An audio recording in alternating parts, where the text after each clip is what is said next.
I know death. He's got many faces. I look forward to seeing this one.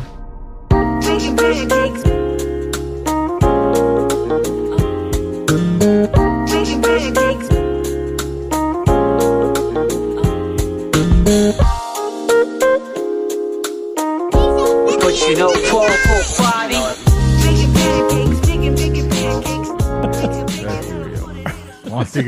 Once you're married, it's kind of hard to justify the anime.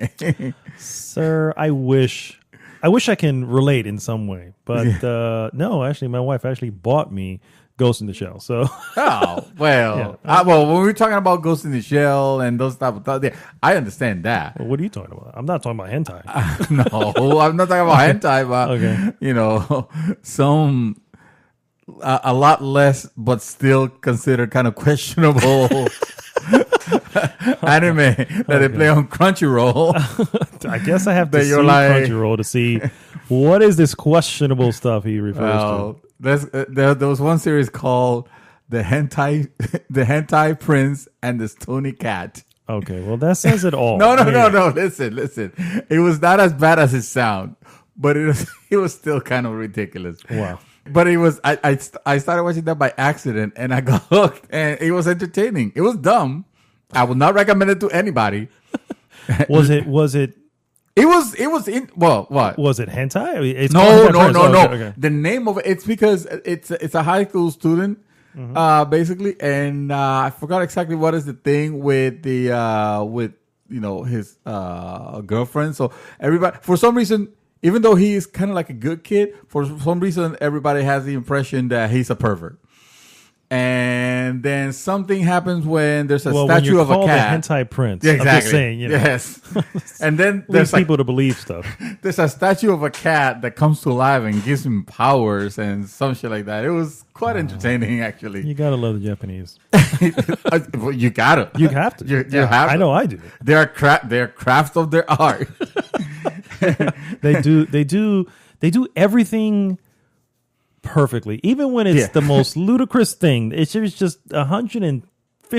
Yeah, of course. Dedication to whatever it is. Yeah, it is. Dude, they have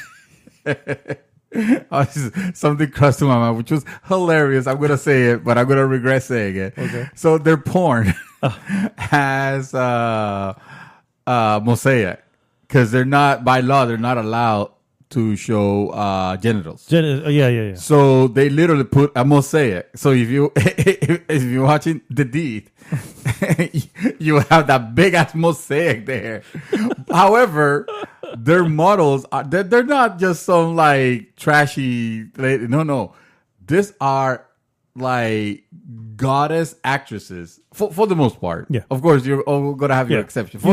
You got your skank level. Stuff. Exactly. Yeah. I got True. you. Yeah. But for the most part, what you see is like this, like princess goddess level, like gorgeous woman, and high production values also, which is again talking about how the Japanese know how to do. 150%. Yeah. Let's put it this way: it was so perfect that they decided to no, this is too good for this world. Let's put a mosaic on it. You can't see all this because then you go blind. Exactly.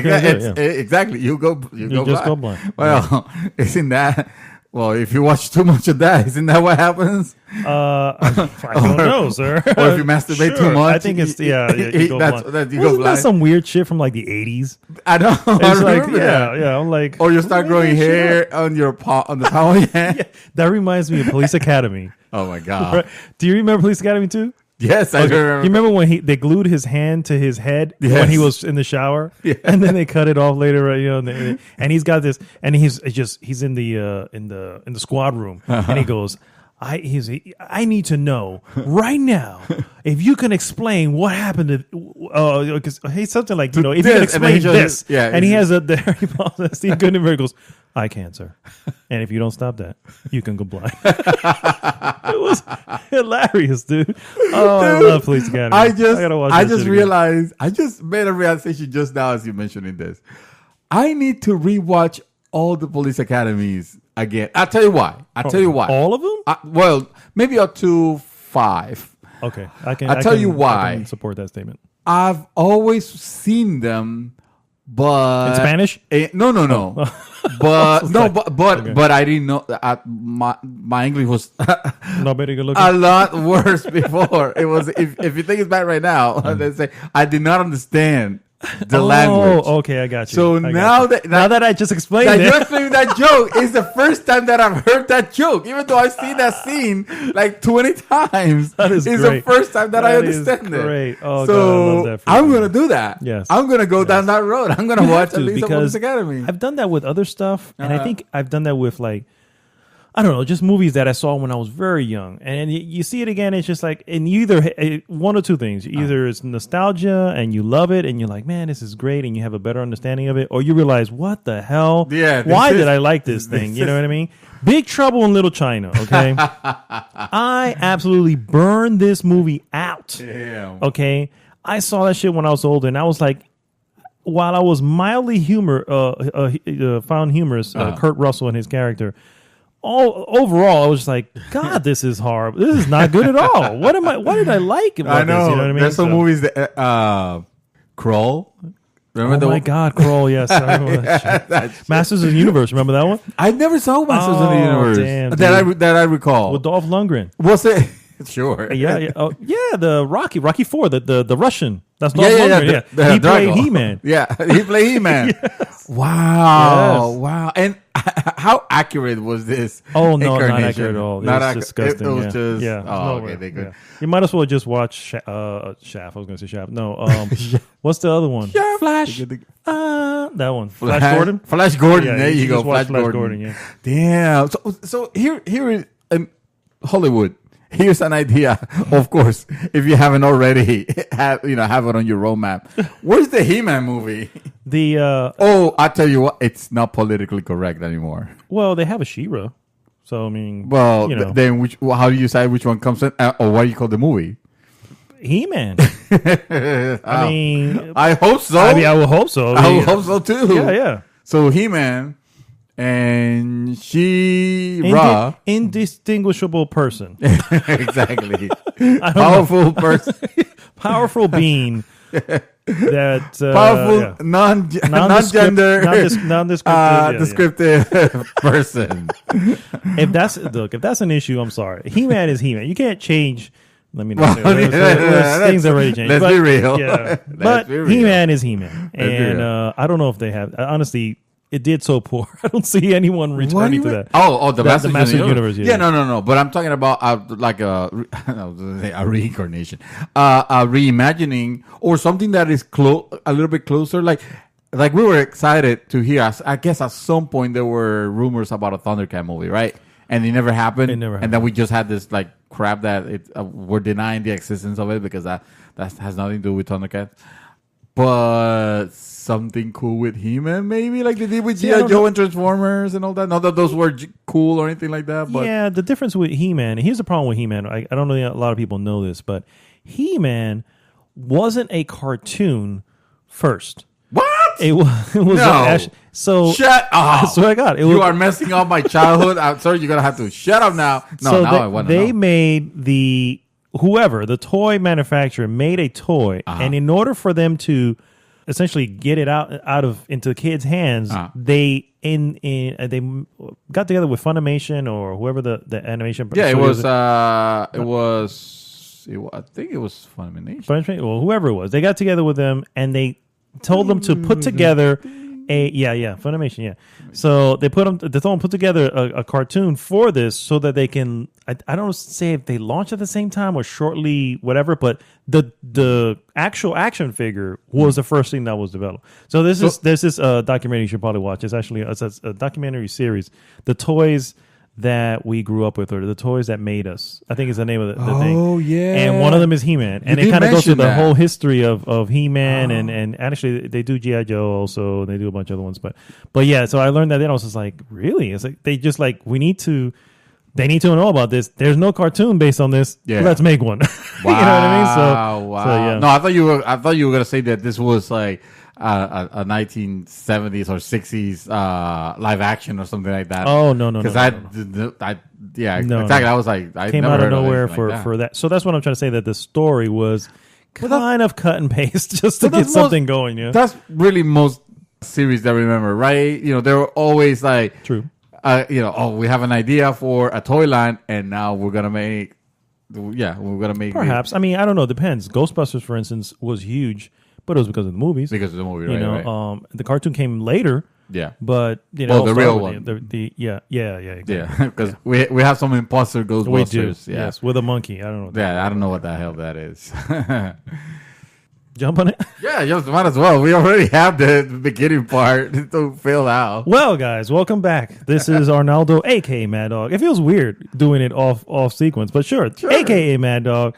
And this is the real episode 150 of GG's The Mouthful podcast. It really wouldn't be the first time that they catch us talking about crap before we actually start the This show. is very true. And I actually and this is what spliced we it do. in. Yeah, Yeah. We always talk shit before. We just the microphone starts rolling, and then next thing you know, you're in the middle. We're discussing He-Man. You have half of the podcast already run. I agree. And you don't have to worry about the quality of the rest. I agree. And by the way, Well for done. those who don't know, this is JJ. Thank you so much, sir. That voice, of course, is Mr. David Santos, a.k.a. Dream Twister. AKA not He-Man. Not He-Man. Yes. But a little Skeletor. Yes, I I definitely, think I that lean would, more yeah. Skeletor, definitely. That voice. That was a creepy... wow, I can't do I don't that. know, I can't do the Skeletor. I can't do the Skeletor voice. I tell you what, though, since we were talking about He-Man Skeletor, there was, and I didn't know this until I happened to see it stumble upon it by accident on YouTube. There was a new, like I was gonna call it remaster, but a new take on He-Man or a new He-Man cartoon. Is it? Huh? Really? Yeah, I yeah, thought yeah. it was, And it showed, yeah, see if you can look it up, because one of the episodes is actually the origins of Skeletor. Oh, nice. So you see Skeletor before he was a skeleton. He was like Prince something or other, and it looks. I want to say it might have been done for Cartoon Network. Maybe it is, because I got nothing. Nothing's coming up except for the original series back in '83. Really? Yeah. He-Man. Put Origins of Skeletor. Maybe it shows something like that, because that's the way I saw it. But anyway, I started seeing this, and it was showing bits of the episode, and it looked really good. I was like, man, how come I have never heard of this? Maybe it wasn't that great, but I heard. But from what I saw, it looked well drawn. You know, it looked interesting. The whole storyline with This the was original animation? Skeletor. Animation? Animation, yeah. There's a YouTube thing called Hebro. No, he. Origins of Skeletor 2200X. Let me see what this is. Yes, he. This is a... Oh, fucking hell with this damn... Well, it's about you guys can pull it up. Yeah, it's on anyway YouTube, on YouTube, and it is, and like I said, it looked really well drawn and well done, and made me like I started trying to, maybe that's what it is. Maybe it didn't last long or something, because I started looking a little bit to see if the episodes were available anywhere, and you couldn't find them. Yeah, I couldn't find it. Also, I'm not sure if it was called He-Man, or if it was something like the Masters of Like the Universe. Hebro? No, definitely not Hebro or Hebrew. Definitely not that. But if you guys know what I'm talking about, Please share it into the group. Help me out here. You probably know a little bit better.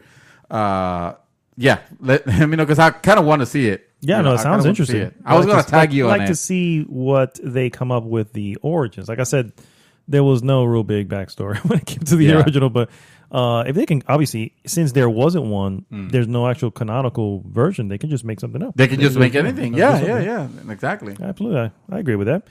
All right, guys. Well, thanks so much for tuning in. Please, first off, go to goodgame.tech. Join the conversation there. Takes you right to our Facebook group.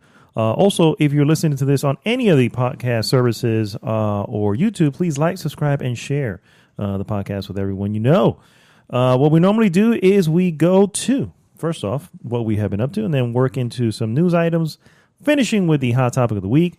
This week's hot topic is as we frantically look for I what we swear, said. I had it up, and for what? Okay, We here are we so go. prepared. So when is artistic expression too much? Too much. And we will get into that a little later. Specifically, there's some games that maybe cross the line here and there with certain things. Or but- do they? Or do they? Exactly. That's what we're going to discuss. Yeah. Exactly. Yeah. We'll see into that. So let's start, sir. What have you been doing since we last Partake. partook of? By the way, cheers. Yeah, We're yeah, having definitely some, cheers. We're having some amber ale from Fat Tire. Well, I knew that there was something I really like. I love ales in general. Ales, yeah. Mhm. And this thing is fantastic. Yeah, it's good Yeah, stuff, fat tire. Hold on, I want to take a sip.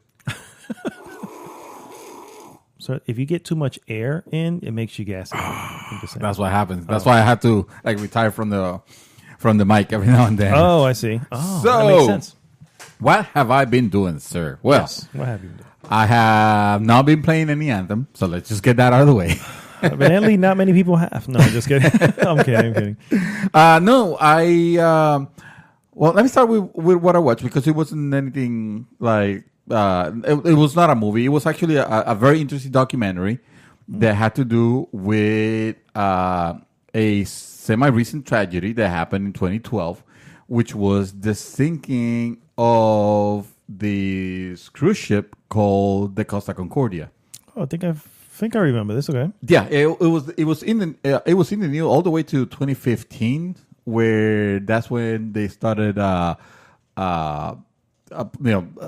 the people responsible, doing the court. Well, actually, the court hearings have been going for a couple of years before that, but in 2015, I think is when the final, what do you call Sentencing? it? With the sentencing, exactly that that happened, and it is like I said, it's a tragic tale because obviously people die on it. It was a big, gorgeous, beautiful cruise ship, and I'm a big fan of them since recently, since 2016. I think I've done like 6 of them already. Oh wow.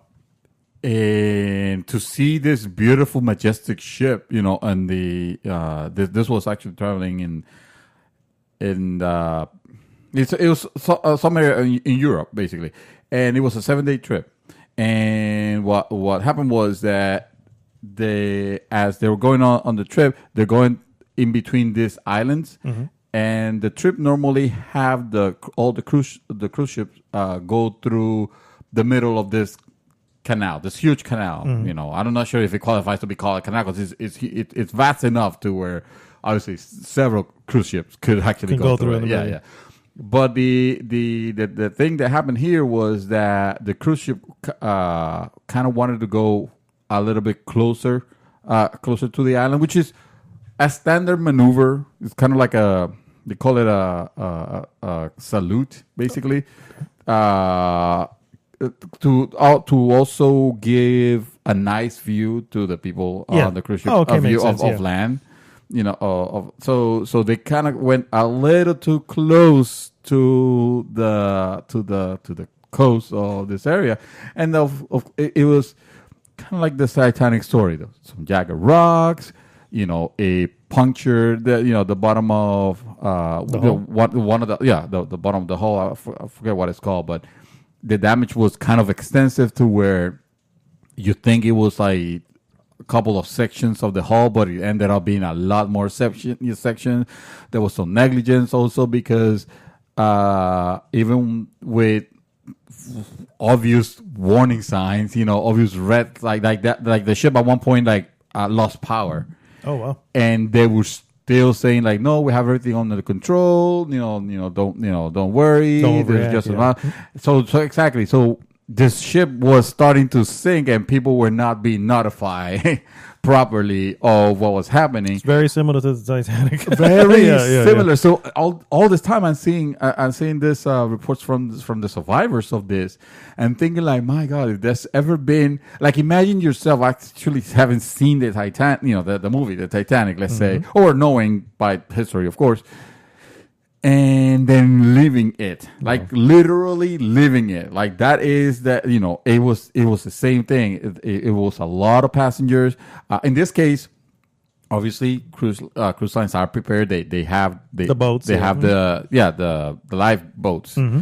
The problem is that because of the tilt of the ship and how late they started actually doing the evacuation, the evacuation call, at one point there were lifeboats that were not reachable because they would not lower because the ship was too tilted, Mm-hmm. or they were already submerged.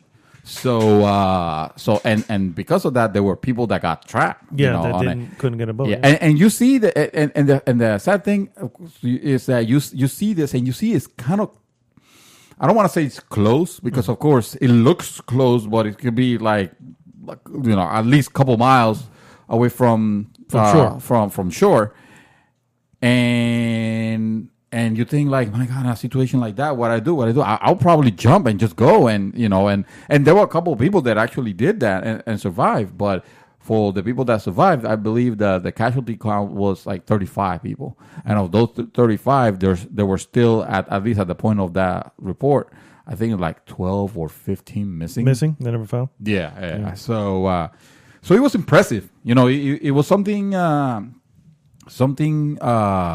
to like, I'm taking a couple cruises this year already. Yeah, I got it.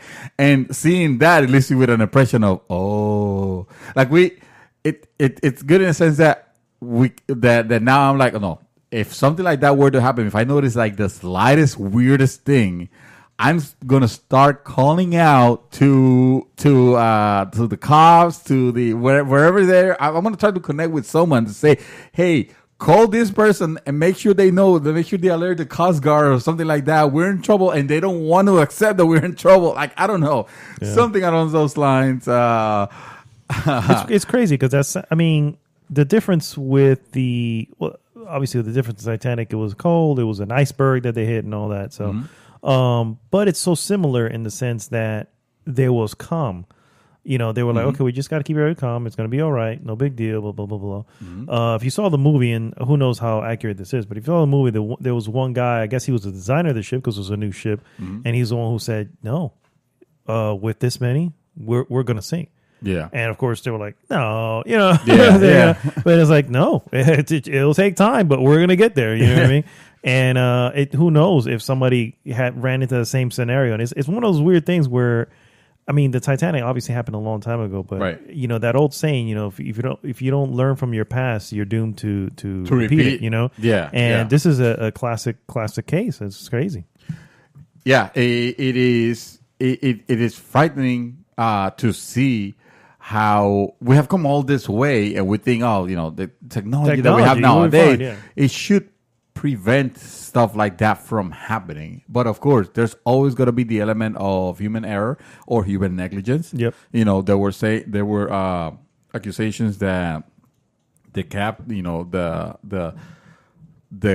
obviously he made a terrible call in not alerting the shore. Actually, they received the alert. They received a call from the Coast Guard because they noticed there was a ship and they didn't have power. And it was like, no, it's just a loss of power. Everything's under control, yada, yada. No, it gets worse, dude. Because right around the time that the ship is, it's sinking, he's like one of the first ones that boards a lifeboat and leaves out. The captain. Yeah. Which is totally the opposite of what a captain is supposed to do. Quite literally, they're saying captain goes down with the ship. Yeah. Basically. Yeah. So and then there is this then they contact him, of course, to see if what is the situation on the ship, and they realize, oh no, he's not on the ship, he's on board. So they tell him, okay, you need to board this and this, go back to the ship. I need you to give me a count of how many people are there, how many are women and children, and this and that. And he refuses, and he keeps refusing to the point where the Coast Guard person, I think he's like a commander, he gets into this heated argument with him, like, yeah, as I would too. For fuck's sake, go! I tell you, you go down. Listen, you think you will save your life, but I'm gonna make your life a miserable hell if you don't go into this and this and this. It's like, whoa! Yeah. I can definitely. It's so when it comes intense. when it comes to people who that's their job to rescue people, man.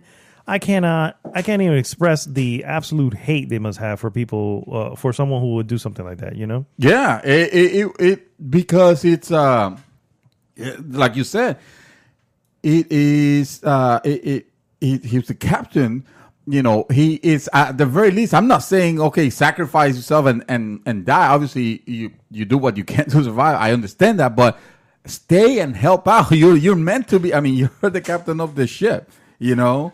I mean, it's easy talk. I understand. Yeah, Obviously, yeah. I'm not in that position. Well, I mean, God knows how anybody would have reacted, but you know, at the same time, you're kind of signing up for it. You kind of know. That's why that seat on the plane, whether we may need you, you need to know that If you're you're going to be able to help capable with too. that. Because if you're not, then get the hell up. Then get the hell up. Yeah. So the name of the documentary is called "Terror at Sea: The Sinking of the Costa Concordia." And that was, I found it on YouTube actually, and it looks like it's It's about 48 minutes long. Okay. yeah. It looks like it's it was recorded from TV, so the quality is not like pristine or anything. Like that. It looks kind of old and whatever, but it was still good and entertaining. Yeah. And then if you want to know more, like this dude from a channel from a YouTube channel called Bright Sun Films, he made a documentary. A lot shorter. It's like 17 minutes in this case, almost 18 minutes, called "The Story of the Costa Concordia," and it goes into a little bit of a faster pace, but explaining what happened. And it's still, I would still recommend watching that. Also, Costa being a sister company owned by Carnival.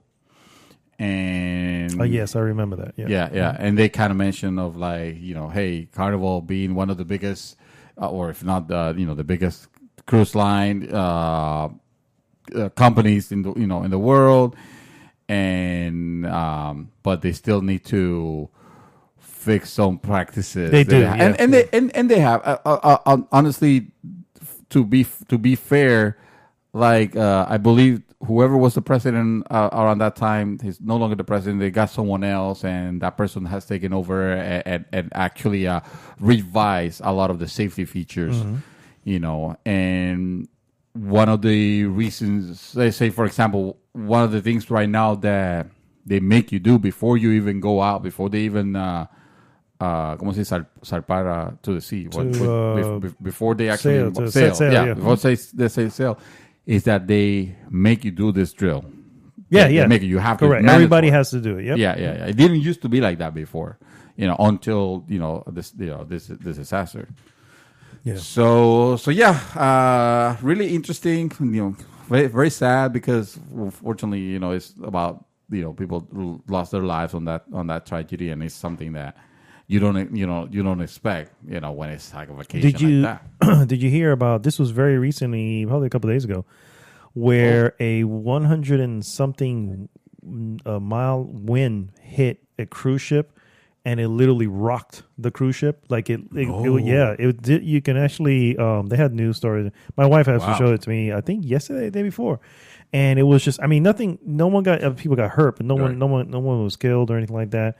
But it just like came out of the blue, 100 and something mile wind, just, and you think of a cruise ship, it hits the side of a cruise ship, so the cruise ship kind of tilts, and it tilts down to a good like 50 degree angle, and it just kind of rocks and comes back up.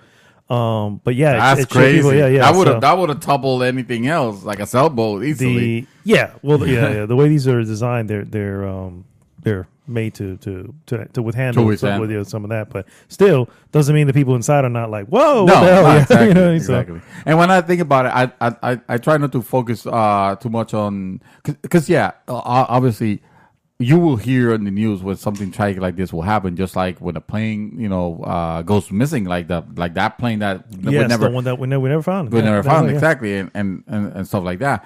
But then I think, man, but I'm risking my life 10,000-fold every day. I go anywhere. I go in my car. I-4, sir. I-4, yeah. If you drive I-4, exactly. You are playing with your life already. Exactly. You are. This is Russian roulette. Evil Knievel. Yeah, exactly. So, exactly. I rebuke I-4. Sir, I haven't been on I-4. Now that I found a local route, a sidebar. Now that I found a local route, I haven't been on I-4 now for like a good 2 months. It's I avoid it with a plague. it gets worse before it gets better. I know. It's so horrible. So things that I've been playing haven't been that diverse. Like I said, I was still that in that lull. I forgot to mention last week that I beat Forsaken, but because the stupid thing is it's always connected. It's online. It's Destiny.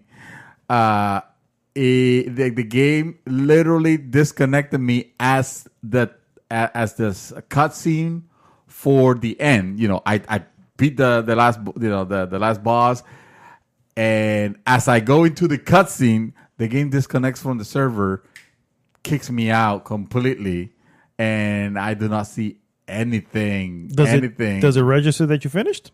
You would think. Oh, I logged in that's immediately, even worse. and it wanted me to do the mission again, and it wasn't that much of an interesting mission. I mean, it probably was, but not enough to do it twice. I was Yeah. like, nope, forget it, done, yeah, done. Forget about this.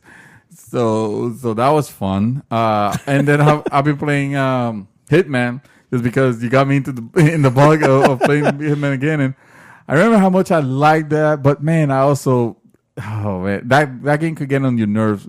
Also, when the systems you expect to work the way that you expect them to work already, because you've seen it, let's say, and then the game decides to throw a curve. I'll give you a no spoiler example. There was this mission where I have to, obviously assassinate this target, and the target, what he will do was he will every now and then he will go to like a restaurant on a hotel, and he will sample something from the restaurant. So, but of course, there's a bunch of plates. You have to pay attention to which was the one that he always goes to, which is the part where it's very gamey, because he always picks the same plate and it's always tasting it's always the same food, yeah. And finding it, and then he goes back and loops, and loops. And this is in France. Okay, yeah, Paris, yeah. Actually, no, it's is it Taiwan? No, it's not Taiwan. It's a mission. So it must be later on because I've only gotten. So I've done the Italy one. I've done the Marrakesh is the next one after What's that. Marrakesh? Marrakesh is the one where it's the open market and they have like this big. Oh, right. Yeah. The one after that. Okay. It's the one. Yeah, I can technically go there, but I haven't been there yet. No.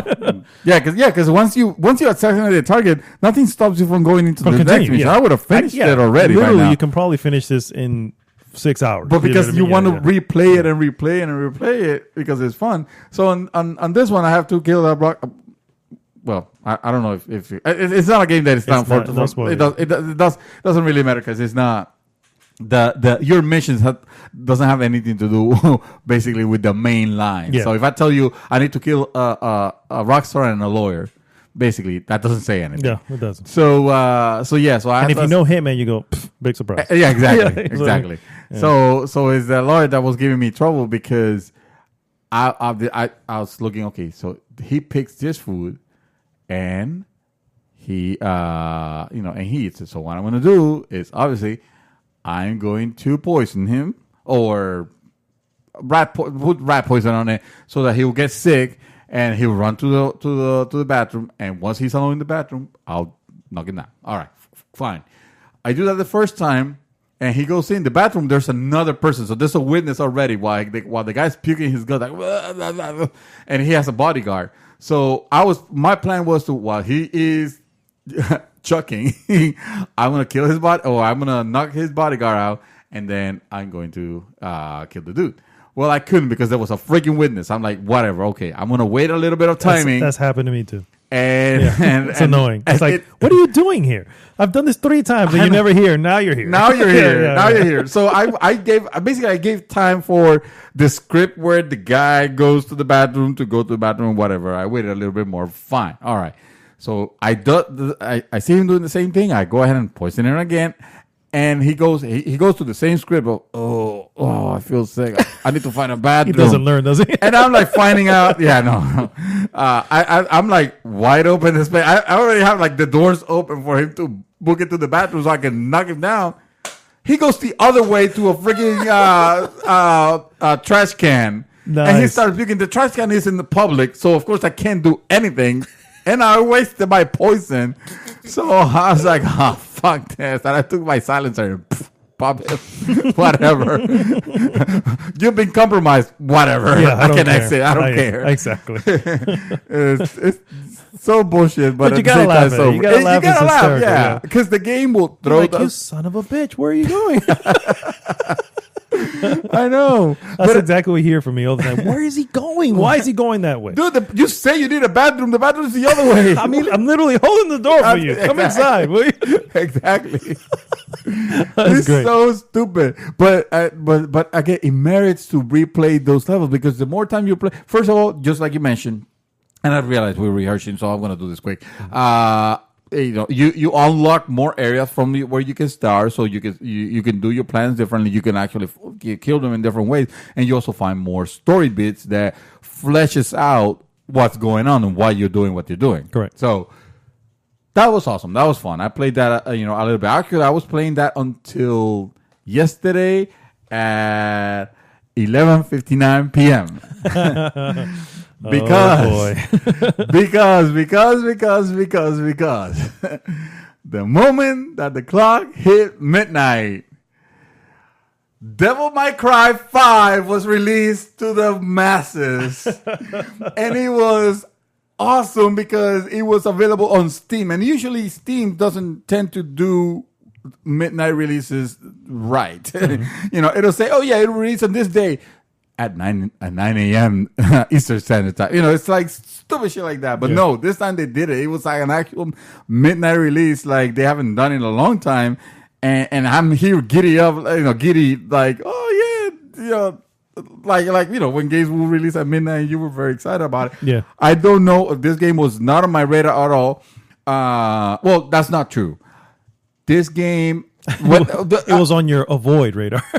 No, well, I wouldn't put it like that, but it was the moment I realized it was not the moment they said they were going to make a Devil May Cry sequel, and it was not going to be DMC 2, which is my Dante. Yeah, fuck y'all. If you don't for not liking the cool Dante, the emo Also known Dante. as emo, yeah. Right. And for liking douchebag Dante from old with his ridiculous stories. The moment I realized that it's based on douchebag Dante, the old Dante. I don't care. I never played. I played the first one and didn't care for it much. I played the second one and I literally destroyed it in my hand the same day that I bought it because of how frustrating it was. The third one and the fourth one, I didn't even bat an eye on. I didn't care. But this one was announced and I was like, whatever. Then I saw gameplay of it at one of the E3s, and then I had to okay, let's cut the bull crap. This looks amazing. This looks really good. And you say you like Bayonetta, and you put Bayonetta so highly, and this looks like that type of game. I guess I have a fondness for character action games. Mm-hmm. That's exactly what it is, yeah. So action slasher type games? Or yeah. hack Kind and of slash? like, yeah. So I said, okay, fine. Let's see how it does. Let's see how it comes out. But I'm interested. They got my attention. But still, I didn't pay attention to when the trailers are starting coming out. Then the demo was released a few weeks back, and I posted, hey, the demo's available if you're interested. But still, whatever. Then the reviews came out, early enough, and all the reviews so far have been fucking stellar. Like 9s, solid 9s, except a 7 from some website called Survivor. I don't know. There's always going to be the one, yeah. Just to be contradictory. Just to have, the clicks. Although, to be fair, they may not just like it either. I mean, that's true. That's true. But come on. It may just mean you gave it to the wrong person. The person's like, I like RPGs. I don't want to play this. Yeah. So that got me hyped because, like I said, a big fan of Bayonetta, and I started seeing gameplay on this one, and I'm like, okay, this is giving me that vibe. This looks awesome. And keep in mind, I'm not I'm not coming from a fanboy perspective or anything like that. I hate it. I dislike Devil May Cry. I did not care for Devil May Cry 1, 2, 3, or 4. I like DMC because it was very unlike Devil May Cry, and I found it better, in a lot of ways. So is this one more like DMC with the old characters? So here is the thing, because I did not. I played it for like 2.5 hours.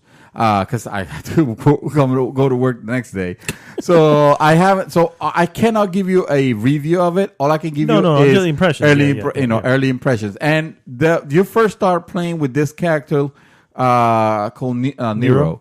I don't know about the lore of that line of Devil May Cry games. So, as a matter of fact, the game itself, Devil May Cry 5. Has an option where you can watch a video and it gives you a history. Nice. And it kind of explains. You gotta read through it, a bit, but it's showy. It's interesting. Gotcha. Yeah. It's engaging. Yeah, it's engaging. Yeah. Exactly. But still, it was kind of convoluted because he's mentioning names and things, and they're not making sense. And of course, it's like it didn't I didn't jive with me. None of these characters mean anything.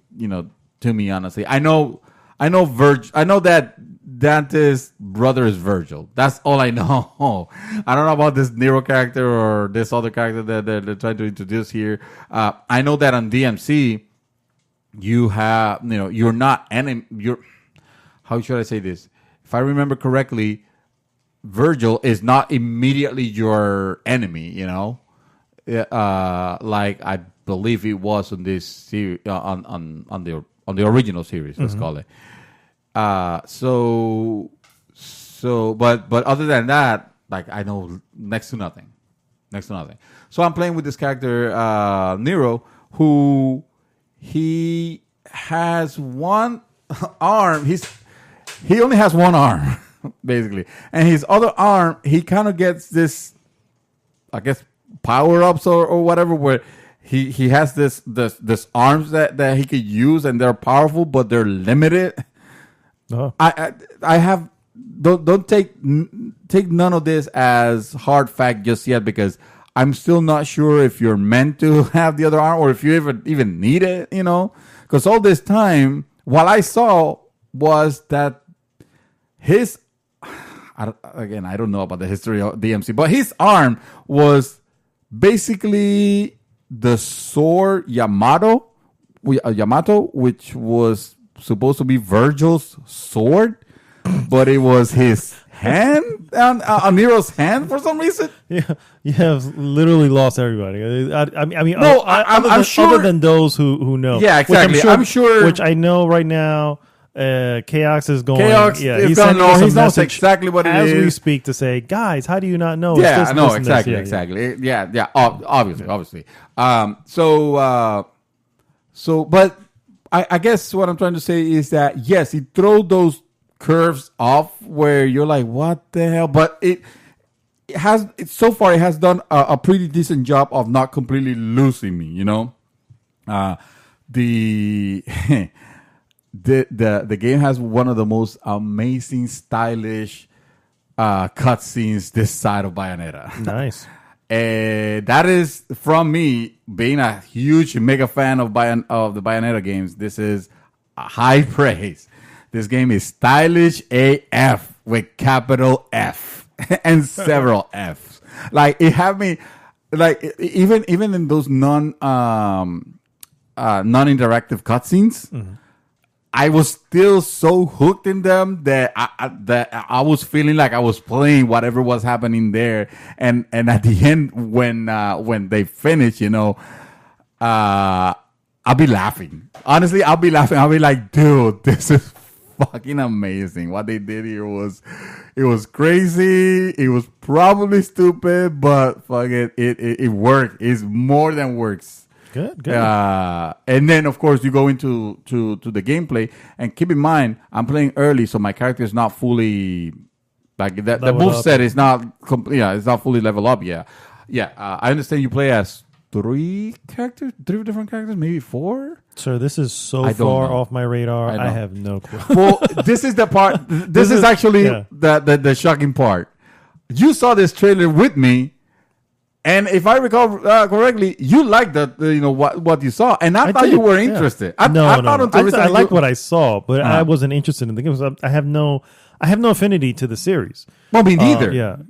But still, even the trailer was like, "Oh, that's cool." You know, Uh-huh. I like what they showed, and of course had the little reveal at the end with Dante, and I was like, "Oh, yeah." But at no point was this on my radar. I was never going to pick this game up, I still am not going to pick it up. You played you played the first one, yeah. You played the first one. Okay. And I think I played some of the second one. But yeah, it was a long time ago. Was it something that you didn't like, or is it or is this type of games, or is this type of character? I'm not sure. Honestly, Because I don't missing, remember I what feel it was. It was I- one of those weird things that I stopped playing. And then never. I think I was talking to my son when he was mentioning Devil May Cry 4, and I'm like, there was a fourth one? Yeah, I didn't know there was a fourth one. You know that. what I mean? And I was like, okay. You know what I mean? I was like, so I didn't even know that much. But I've never had a connection to the series. And not to say the series is bad.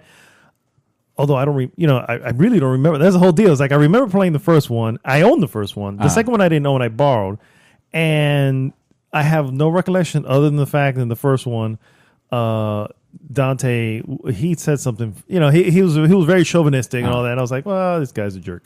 Yeah. But it wasn't. It didn't turn me off. I don't think so, dude. It's just one of those things that I literally just filed away in my mind. Is guacamole? And Is it the guacamole feeling too, yes, that I yes, feel? Exactly. Well, I mean, what I feel yeah, towards guacamole. yeah, I mean, exactly. it's a great game and this and filed away, that, yeah. but fuck that game. Yeah, I filed it away. Yep.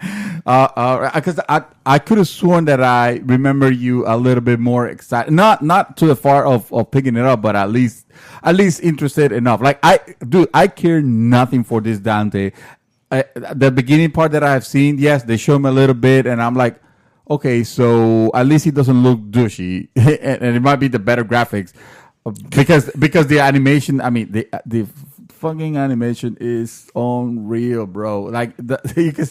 Fucking details on the stubbles of the faces of the characters. Sometimes it's like, oh yeah, this is very well done, and because it's another like super hit Capcom joint, which I'm super impressed. You have to be. I am very impressed with. They come in Capcom. with Resident Evil 2, and just like the Resident Evil 2 is not even, it's still like super super strong, and they don't.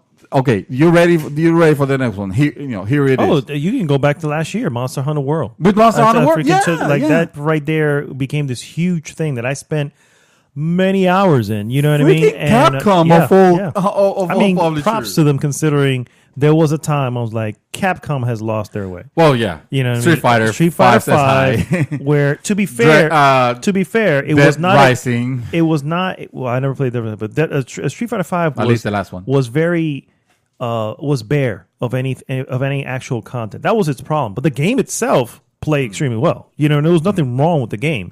It was just very bare. So it was never a broken game. So you got to give them that much at least. I will give them that much credit. But the content they gave in Street Fighter 5 was definitely not worth the $60 when it came out. Not even when they completed it months later, and quote unquote. Going back to Resident Evil 6, you also can't actually Resident Evil 6.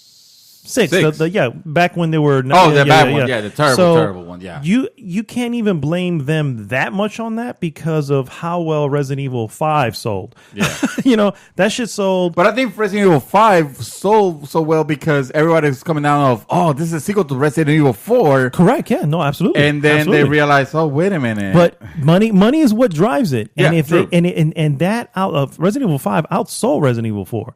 Yeah. So when they see that going, hey guys, we've got it. We're on the right track. Yeah. And then Resident Evil 6 comes out, and you still have a lot of people. And again, it's not a broken game. Right. It's just it was not a Resident Evil game anymore. You know what I mean? And so that's when they realized, okay, we went off track here. So credit to them because they went Resident Evil 7. Resident Evil 7 was amazing. You had So they've made the corrections and. And yeah, man, I gotta give them a bunch of props. I'm like, other studios, guys, look, They listen. They make mistakes. Fucking Street Fighter we mentioned and all that stuff. They make mistakes. They own them and they go, okay, well, let's see what did work, and they come back. And so far, man, I think they're doing amazing. I will argue that even Street Fighter. For what that ended up being, correct. Yeah, they actually did the best they could to fix it to the point where, right now, for what it is, it's like, yeah, if you're a Street Fighter fan, this is what should have been released. Correct. And it should have been released altogether. Yeah, altogether. Unfortunately, already too late. Yeah, exactly. that ship sailed on that, But seeing even this, you mentioned, last year some crazy hits. You have Monster Hunter, of course, and this year starting, so strong. I feel like this is one of those games where, okay, don't get it, now, if you don't want to, but if you see it on a sale, you should not miss it, because it looks like it has, if it is very chock full of content also, which was also impressed. The game is long enough, it's meaty enough, and on top of that, and I'm not talking about like microtransactions or DLC or anything. No, that crap. I'm talking about like actual game content. The game even has extra content that you wouldn't even expect it to have or deserves. Like, I give you an example. And I bought it on PC, and the only reason I went with the deluxe edition was because it had a 27% discount, because it's Green Man Gaming. They always do crazy discounts like that. This is not sponsored by Green Man Gaming at all. But it ended up costing me like $51, which is still less than the regular price. The normal retail. And it had a couple of extras.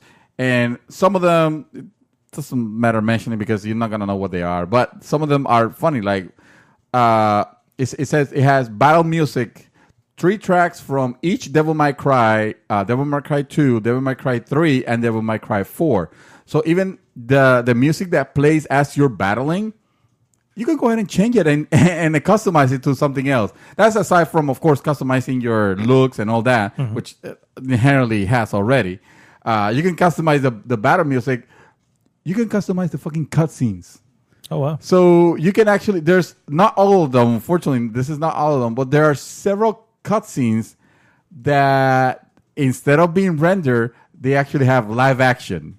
And I'm not saying, I haven't seen it. I have been described to it as, hey, this is Devil May Cry. If Devil May Cry would have been like a Terry Bat 80 series, maybe this would be it. This will be how it looks. Yeah, wow. And that sounds amazing. I kind of wanted, I want to do it. I'm not playing with them on just yet, but you better believe that I'm gonna take a peek.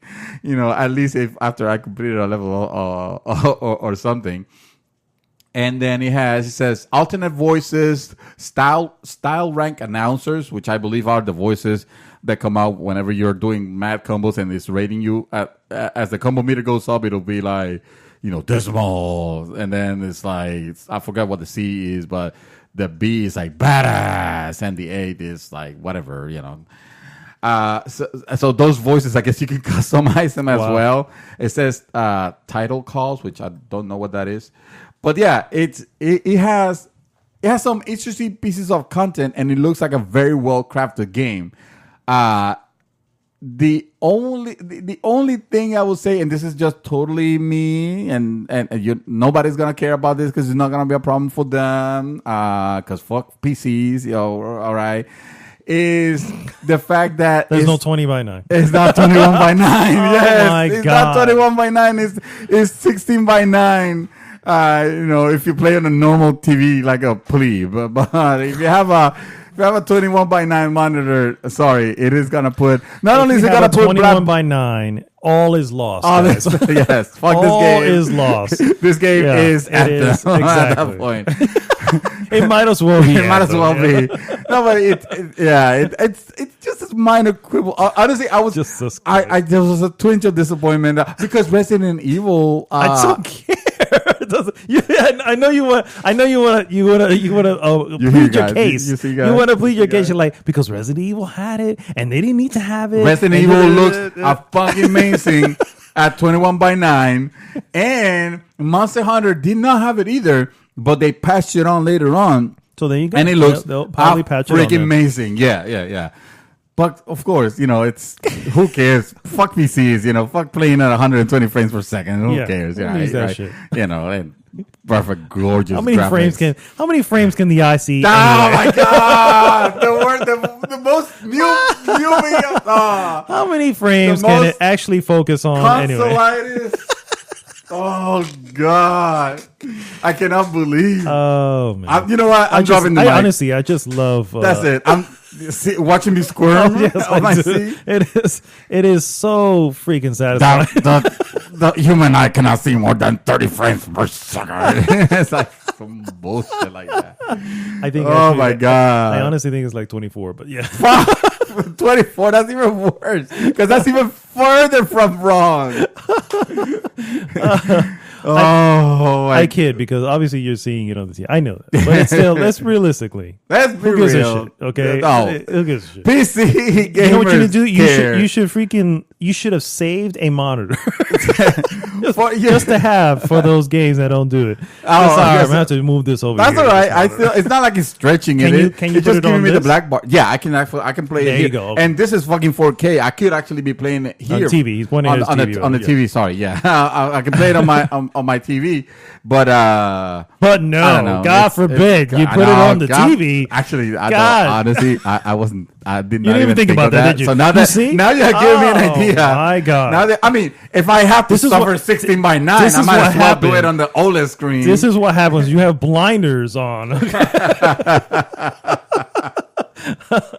I kid. You I kid. freaking console peasant. I love my consoles. I love my Switch.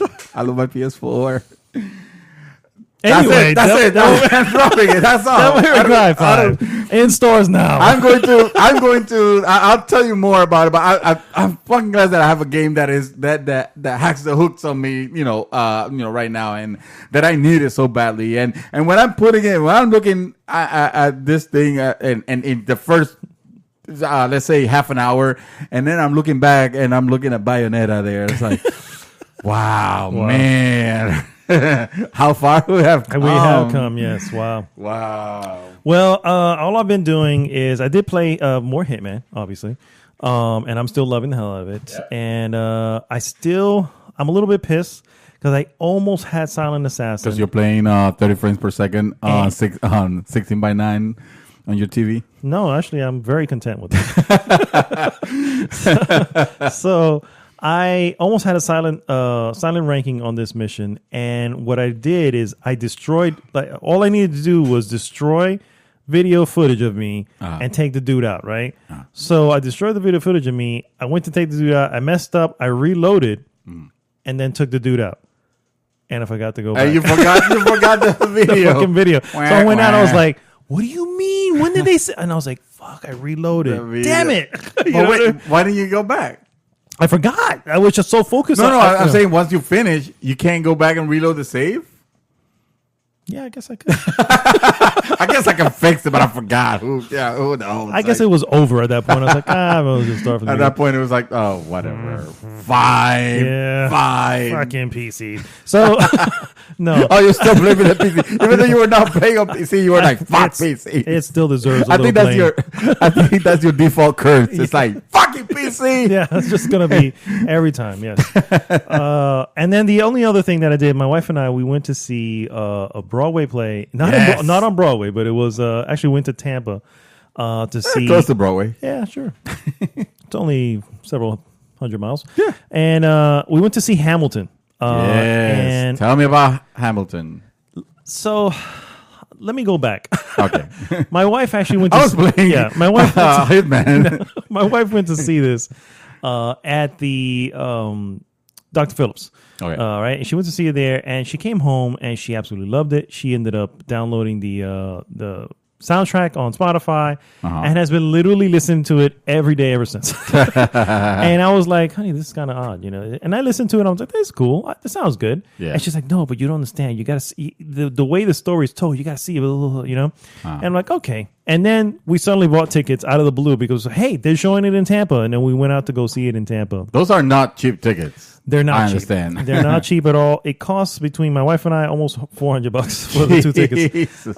However, it was so freaking worth it. Yeah. And I have also downloaded the soundtrack and I have listened to it pretty much daily myself. Yeah, buddy.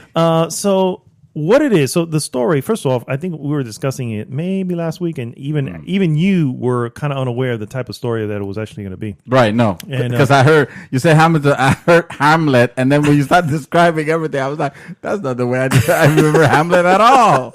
No, it must be the 90s version. It is, yeah. Version. It's the upgrade. It's the millennial version. So it is, so the story is regarding Alexander Hamilton, and Alexander Hamilton is one of the actual forefathers of America. And he basically assisted in pushing the correction of the Constitution. He was there. He was George Washington's right hand man. He was the secretary, the treasurer secretary of the Treasury, whatever it's called.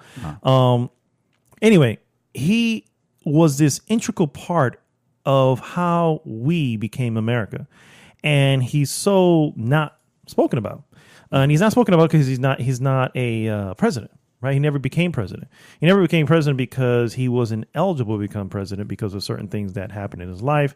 He was actually an immigrant. He was born from a Scotsman in the Caribbean and a whore. Essentially, his mother was a prostitute. That's why he didn't become president. Gotcha. Well, that wasn't where I came president. I know. There are other things that happened, unfortunately. But he ended up dying young in a duel. The shooting duels when they duel. 10 paces and you turn around and shoot. Oh wow! That's how he ended up. He ended up dying from the well, shot. That's not impressive. Then he lost. Well, what's impressive is that so I'm gonna have to spoil this because this is literally history, guys. Okay, all right. But he doesn't point at him; he points to the sky. So it doesn't go to shoot. And who he's dueling with is who he considered at one point to be his best friend, Aaron Burr. And so that's the person he duels. Yes, Aaron Burr. Yeah. Shit. And then Aaron Burr is he's become sort of one of my favorite characters in it, even though he is considered to be the antagonist of the story. Anyway, my point is to say, if you know the story of Alexander Hamilton, then you kind of know what's going on. But the way they do this particular musical is everything is done in a hip hop form. So you're literally listening to Alexander Hamilton, rap battle someone, I think it was Thomas Jefferson, and because they're actually at a hearing, you know what I mean? So it's kind of, and you hear George Washington kind of go, all right, thank you guys for coming in. You could have been anywhere else tonight and blah, blah, blah. But you're here to hear, the whatever. And then, of course, they go at it, with. Let's hear it for DJ Washington. And it sounds silly, but it is so well written. Yeah. Absolutely so well written that there are what they consider motifs. I don't know if you know what motifs are. Basic motifs are basically when they mention something at one point and they bring it up later in the story, and it just it gives you that little click, like, oh yeah, you know what I mean. So the some of the songs have, like, there's a main song for a character. Let's say Aaron Burr, his main theme song is "Wait for It" because he is a person who waits to make sure things go right, while Alexander Hamilton is someone who acts and makes things go his way. And that's where they kind of met that way. And it was always they were always clashing, but they were still friends, but always clashing. And it obviously led to later on in life. But it's a fascinating story. So much so that I ended up buying the audiobook that inspired the actual music. The actual play? And, wow. The music. It's basically the, I guess, like the history of Hamilton, basically.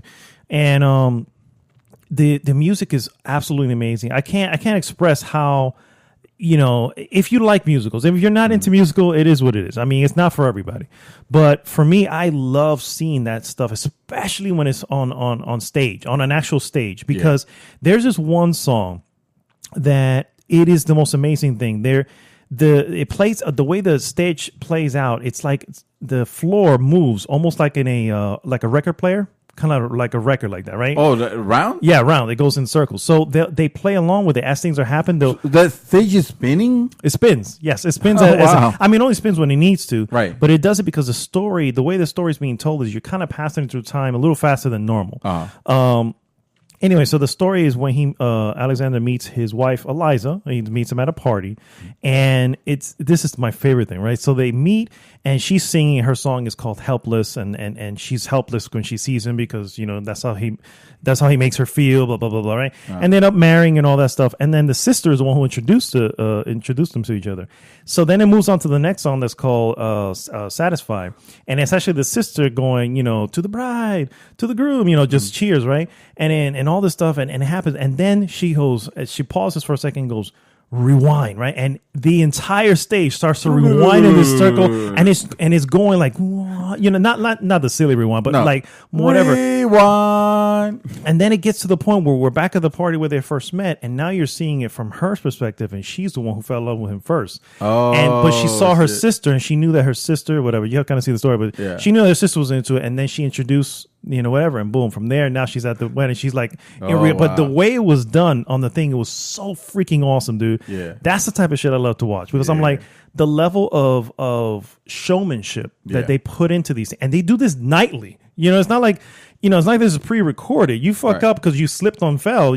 Everybody just saw you slip and fall. You can't, and the beauty of that, if something like that happens, they always just kind of get up like nothing. The show must go on. The show must go on, yeah. So, but that's also awesome too. It's just this level of detail and like I said, extremely well written.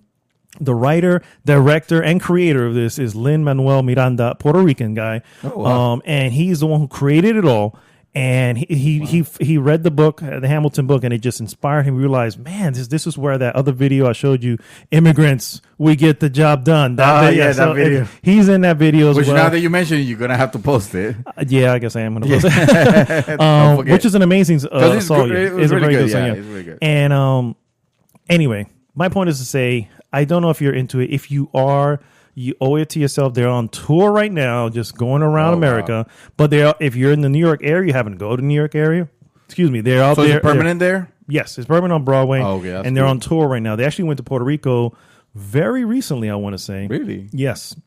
And there's a song where Lin-Manuel Miranda, he hasn't actually, he's the one who played Hamilton for a long time, but he's moved on from playing Hamilton. Luis-Manuel Miranda?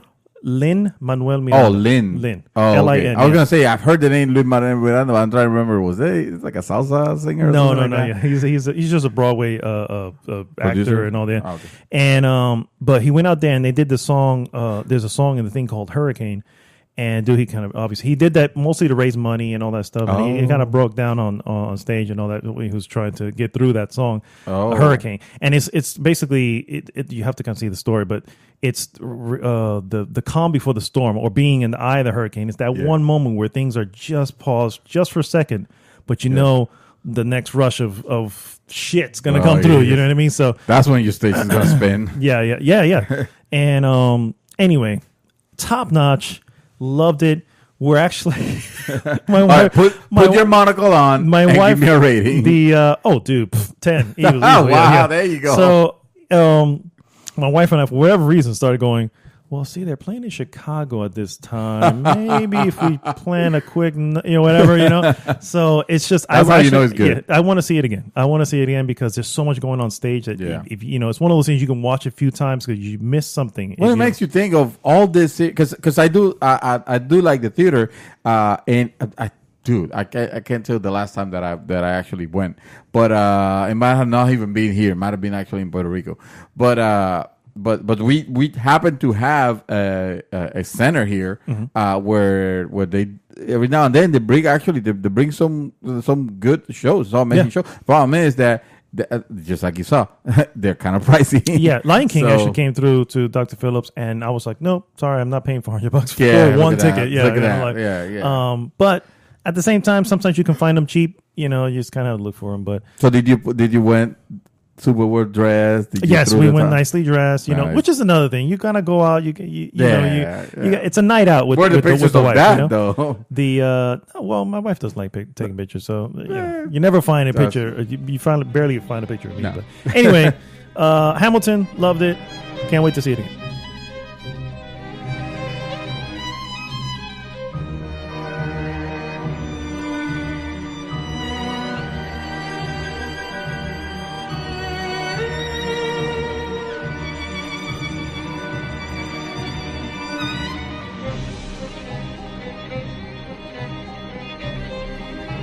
Go. And we're back, back. guys. And it is time for the Mouthful's Fresh Pick. Tick it, tick it, ding, tick it, tick it, ding, tick it, tick it, ding, ding, tick it, tick it, tick it, tick it, tick it, ding, ding, ding, ding, ding, ding, ding. We're trying to do, for those who don't know, we're trying to do the Wii music. The Wii store, the Wii music. Virtual console. The virtual console store, or no, you could buy different things on it, right? Or was it just virtual? Wasn't it called the Virtual Console? It was called the Virtual. No, it was the Wii store. Wii Shop. Yeah, the Wii Shop. There yeah. you go. There The you Wii go. Shop, We're doing yeah. the Wii Shop. So as you're, in case we don't put the music here because of copyright issues or whatever, just play it in your mind. Just think of the Wii. Yeah. Happy thoughts. As The we Wii. go through all this shovelware that's coming out to freaking consoles. Nothing interesting. Wait a minute. What are you talking about? We'll start from the top. Old Man's Journey coming to Xbox One. Black Desert coming to Xbox One. Doom and Destiny coming to PlayStation 4. Doom and Destiny? I know. So 2 games in one? Yeah, I kind of wonder. I was like, that may be a trick. That sounds like an awesome combination. That sounds like a trick. That sounds like a trick to. It's like, oh, try hey, to I get it's a dual pack or something. Like, no. No. Grits Racing. Okay, PC and Mac. We've got Unknown Fate coming to the Switch. 12 is better than 6, also coming to the Switch. Wow. The Occupation coming to true. PlayStation 4, Xbox One, PC. Left Alive, PlayStation 4 and PC. Eternity: The Last Unicorn coming to PlayStation 4 and PC. Beat Cop coming to PlayStation 4, Xbox One, and Switch. RBI Baseball 2019 coming to everything. Move or Die. PlayStation 4. Pillar coming to Switch. Darkest Hunter coming to Switch. God, the Switch has a lot of crap coming to it. Crimson, It's starting to get. it's starting to get just as bad as the rest of them. I mean, to be fair, we don't really. We can't tell if it's crap. We haven't played or seen this thing, but come on. I'm just saying, there's somebody out there. See, I try to be the devil's advocate like you do, like the voice of reason, and you're totally playing me. Yes, this is called Role Reversal. Role guys. Reversal. Role Reversal. Crimson Key, PlayStation 4, Xbox One. Undead Horde coming to PC. Overload coming to Xbox One. Gungrave VR to PC. Brave Land Trilogy to Switch. Valley to Switch. Wild Age to PC. Oh my God. Kirby's Epic Yarn to 3DS. Isn't that old? What? Yeah, Kirby's 3DS? Epic to 3DS, yes. Yeah, I guess there is a new epic, a new Kirby? Kirby because yeah. Rogue Star Rescue comes to PC. I wonder if that's anything related to Star Wars. Probably not. No. Paperbound Brawlers to Switch. Monument Builders Rushmore also coming to Switch. Shell Shocked Live coming to Xbox One. Devil May Cry 5 comes to PlayStation 4, Xbox One, and PC.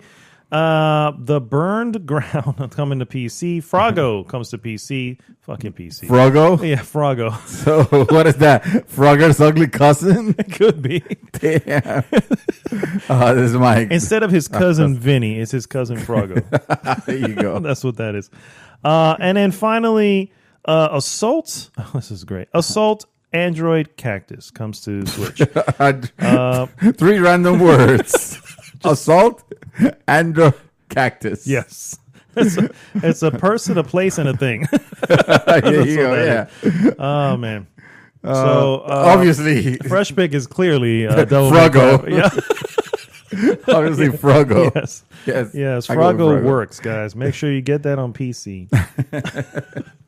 All right, guys, let's move into some news items here, and I'm going to start at the top as soon as I get back to that page. Oh, I wasn't Unless ready either. So we're gonna talk about, I think, Absolutely nothing. Exactly. It's Well, a there's show no about news. nothing. The future The future. of movie subscription services has changed, guys. I don't know if you've heard. What we're about to tell you. Well, we're about to tell you. For a few months in 2018, it seemed like everyone was constantly seeing movies with a subscription service called MoviePass. In summer of 2017, the all-you-can-watch buffet dropped in price from $40 to $50 a month to $9.95, leading to 2 million people to sign up. And it sounded too good to be true, and it turns out it was. fucking was. MoviePass gambled on the idea from the valuable audience data it would gain from the service and to sell it to other companies so it can possibly subsidize the fees to paid theaters. As it turns out, it was unsustainable, and it even at some point it even shut down for the night for one whole day, basically. So with new services like the AMC Stubbs A-List, which is the one we were actually talking about this off the air, is the one I kind of want to get into now because it's directly from AMC theaters. So obviously they are a little bit more well funded than MoviePass was. Yeah, I would say. But basically it's similar. It's not similar, but it's a good deal. Basically, it's 3 movies per week, and it is not blacked out for any type of like IMAX or Dolby or 3D. It doesn't matter. Nice. And of course you can watch the same movie as many times as you want if that's what you want to do. They don't give a shit. Yeah. And so basically, and it's $20 a month. And so that one seems to be the one that's kind of unfortunately led to the end of MoviePass. MoviePass. Yeah. At one point, I had to literally block them from my email because they kept sending emails and emails like all the time. Please come back. It was pretty much that, yeah. With offers and we're changing the terms again, but this is gonna be fun. I promise you guys. Please don't leave us. We'll please. be okay. We'll be okay. I thought We they swear. I thought they got funding the last time. They somehow managed to get funding. They got an injection of funding, but I mean, they were bleeding course. money. They were bleeding millions a month. Yeah. So if you get $1 million or $5 million, whatever, that's nothing. You're It was a nice experiment. Yeah. I mean, but it was almost like it was almost like like if a kid had their science project, the effect of gasoline on fire. exactly. How fast will this burn? Exactly. So, oh man, am I excited for this next piece? Yakuza's team's Judgment gets a release date. And it's around my birthday. Nice. Judgment. Some may say meant to be. I know it's day alpha on this one. Judgment, the new game from Yakuza team Ryuga Gotokun. Gotokun? I'm not going to try to pronounce that. The team from Sega that did the Yakuza games has an official release date in the West. Judgment was first revealed at TGS last year as Project Judge or Judge Eyes in Japan. The game was later confirmed for release in Western territories as Judgment. Today, Sega confirms that in a tweet that June 25th worldwide release on PS4. Yeah. Interestingly. Players who pre-ordered the game digitally will gain access on June 21st, 4 days ahead of the official release. Pre-order will be available to, let's see. This was 2 days ago, so that would have been on Thursday. So it already started. Beginning at 6 a.m. Pacific time. 9 a.m. Eastern Standard Time, but whatever. It started already. It's already out there. Go get it. Yeah, yes. So Unlike Yakuza, Judgment will be fully localized in English, though you will be able to switch between a vocalized VO and the Japanese original freely, which I intend to do. Judgment tells the story of Takayuki Yagami, a defense attorney turned private detective who must navigate the criminal underworld in search for clues as he hunts down a serial killer. The game takes place in a fictional district of Kamurocho. Oh, wow. Still in Kamurocho, huh? No. Originally created for Yakuza. Oh, wait a minute. Hold on. I'll put the brakes on this because I just realized this is something I might not like. Are they planning on using the same freaking city again? No. Isn't that what they... With the Yakuza series, they have done, it's the same map. Yeah, yes, I'm saying. Every now and then they will branch out. They might add some extra areas, but it is the they same always kind of map. branch out. Now, mind you, it's very well done, very well crafted map. Actually, it feels like one of the reasons I like it so much is because it's like the closest thing to walking around a Japanese city of the kind. And I forgot what was the name of the real city. But it is based on a real city that is literally like that. It is that layout, that format. It has the same arc at the beginning and the whole thing. Anyway, I hope this doesn't mean that this is going to be. I would keep your hopes, or rather your expectations, in check. Because I was thinking that this will be completely new, a completely different city. Oh gosh. When you're not investigating a case or analyzing evidence, you will be beating up plenty of criminals, kind of like you do in Yakuza. Judgment borrows from Yakuza, featuring two distinct combat styles and powerful EX moves. There is that's a game that's definitely on my radar. I mean, let's face it. At the end of the day, if they happen to reuse Kamurocho, then I guess it's still fine. I still enjoy those games. They're a really slow burn, not because the story is bad or anything like that. The stories are actually the strong point, because not even the gameplay with the fighting. I would say it's kind of archaic by now. So I'm hoping that this game doesn't lean too much into that.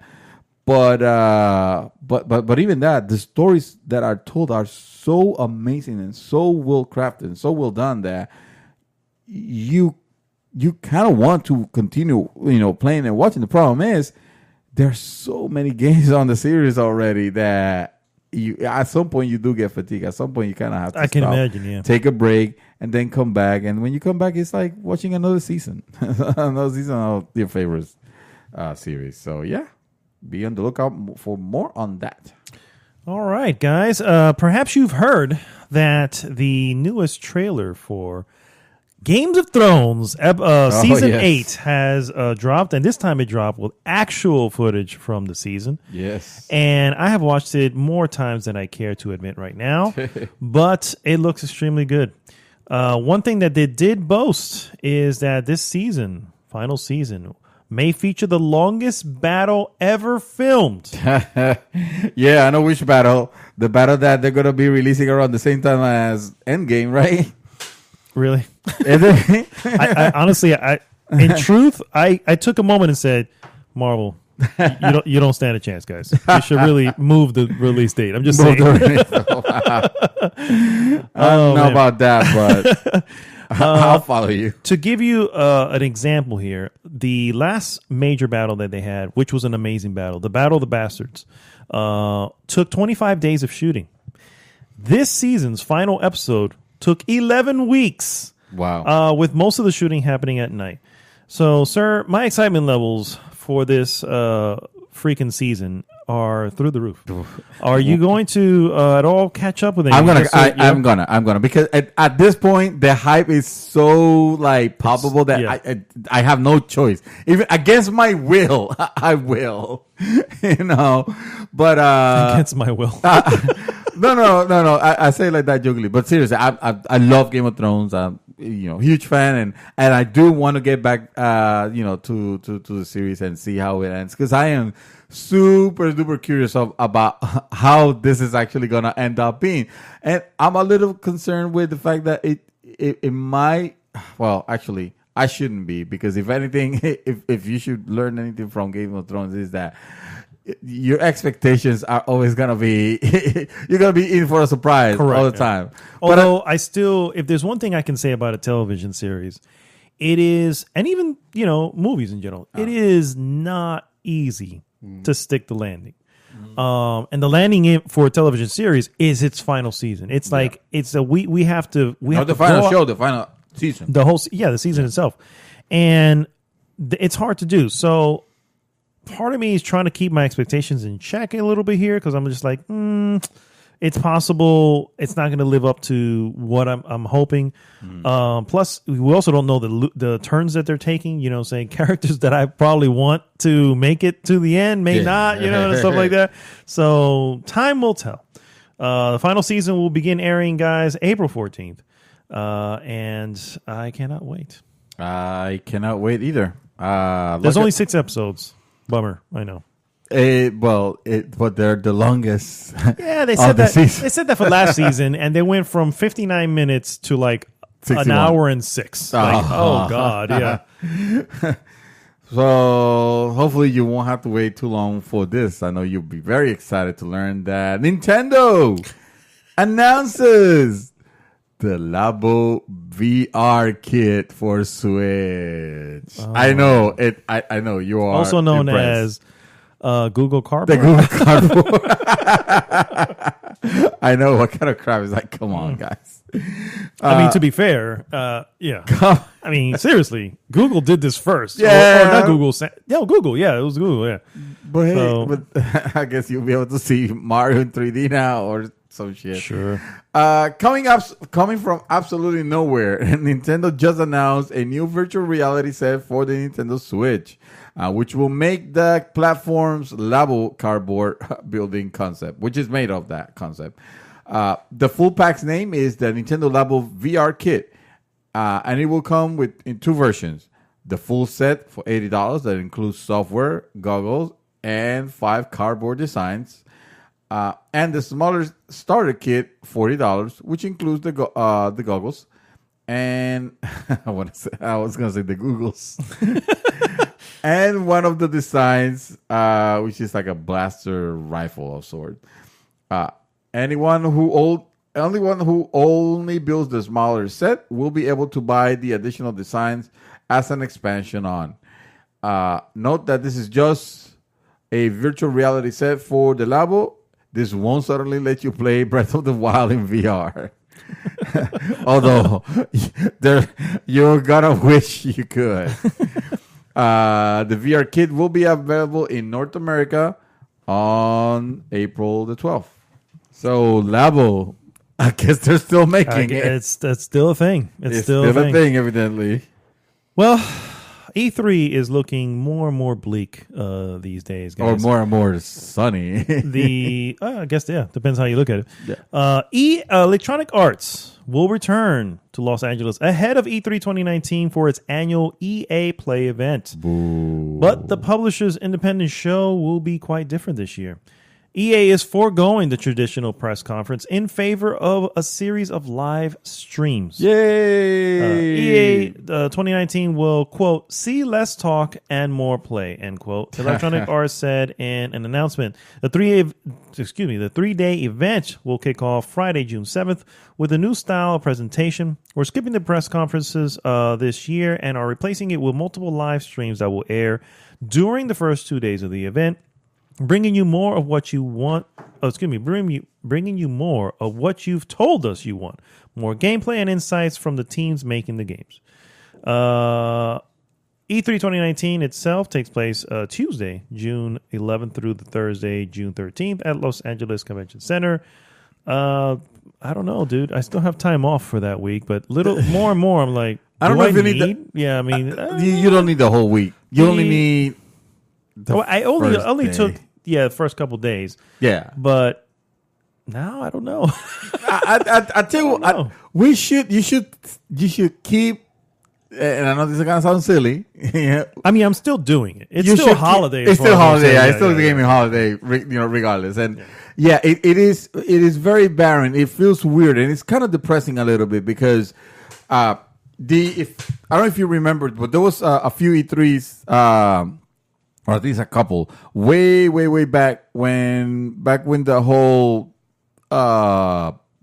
booth-based fiasco started back in the happening. day, yeah. Mhm. They say, "Oh, we're gonna tone it down," and they toned it down so much that they didn't even have an E3 anymore. It was held in like some In sort hotels or something like that. of in hotels or a would they have planes? You know, A hangar. a hangar, yeah, like in a hangar. So it was. I don't want it to go back to that, but I understand. I don't think the ones who run it want to go back to that either, which is why they've opened it up to the public so they can have. Well, the thing is, and I feel like this could make a good topic of the week is the thing is, the more and more I think about it, and I don't want for this to happen, but I kind of see and understand the logic on it. The less we actually need an E3, or I should say, the original intent of E3 has changed dramatically. Oh yeah, exactly. So it's not what it was. What it's doing now, and that's what it's doing now is Sean pure Layden marketing. even mentioned. Yeah, that's all it is, and they can do that at any point. Yeah, probably for less than they pay. For, being exactly. at E3. But there is still something to be said about a gaming holiday, like you said, about having those those days where everybody's releasing that. Like for example, I'm still super stoked to see what Microsoft brings to the table, even though in my heart, Nintendo. I just don't feel like what Nintendo, Microsoft and Nintendo, Joining forces. Happening, yes, That would be at that point. If that happens, I will say, you know what, Sony, you didn't even need to be there. This is by itself. You are not going to win this anyway. This is by itself a megaton of huge proportion. This would have eclipsed anything. But of course, in the way we're imagining it, in the way that could probably happen, it still be kind of like, oh yeah, it's you can log into your Xbox Live account from the Nintendo Switch and you can play Minecraft, and that's it. That's the reality of it, right? But I'm hoping if an occasional virtual console game comes to Xbox, I mean, yeah.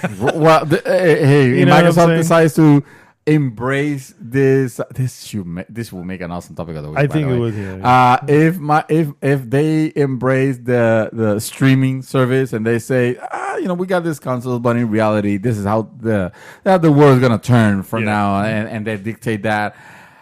That will be exciting.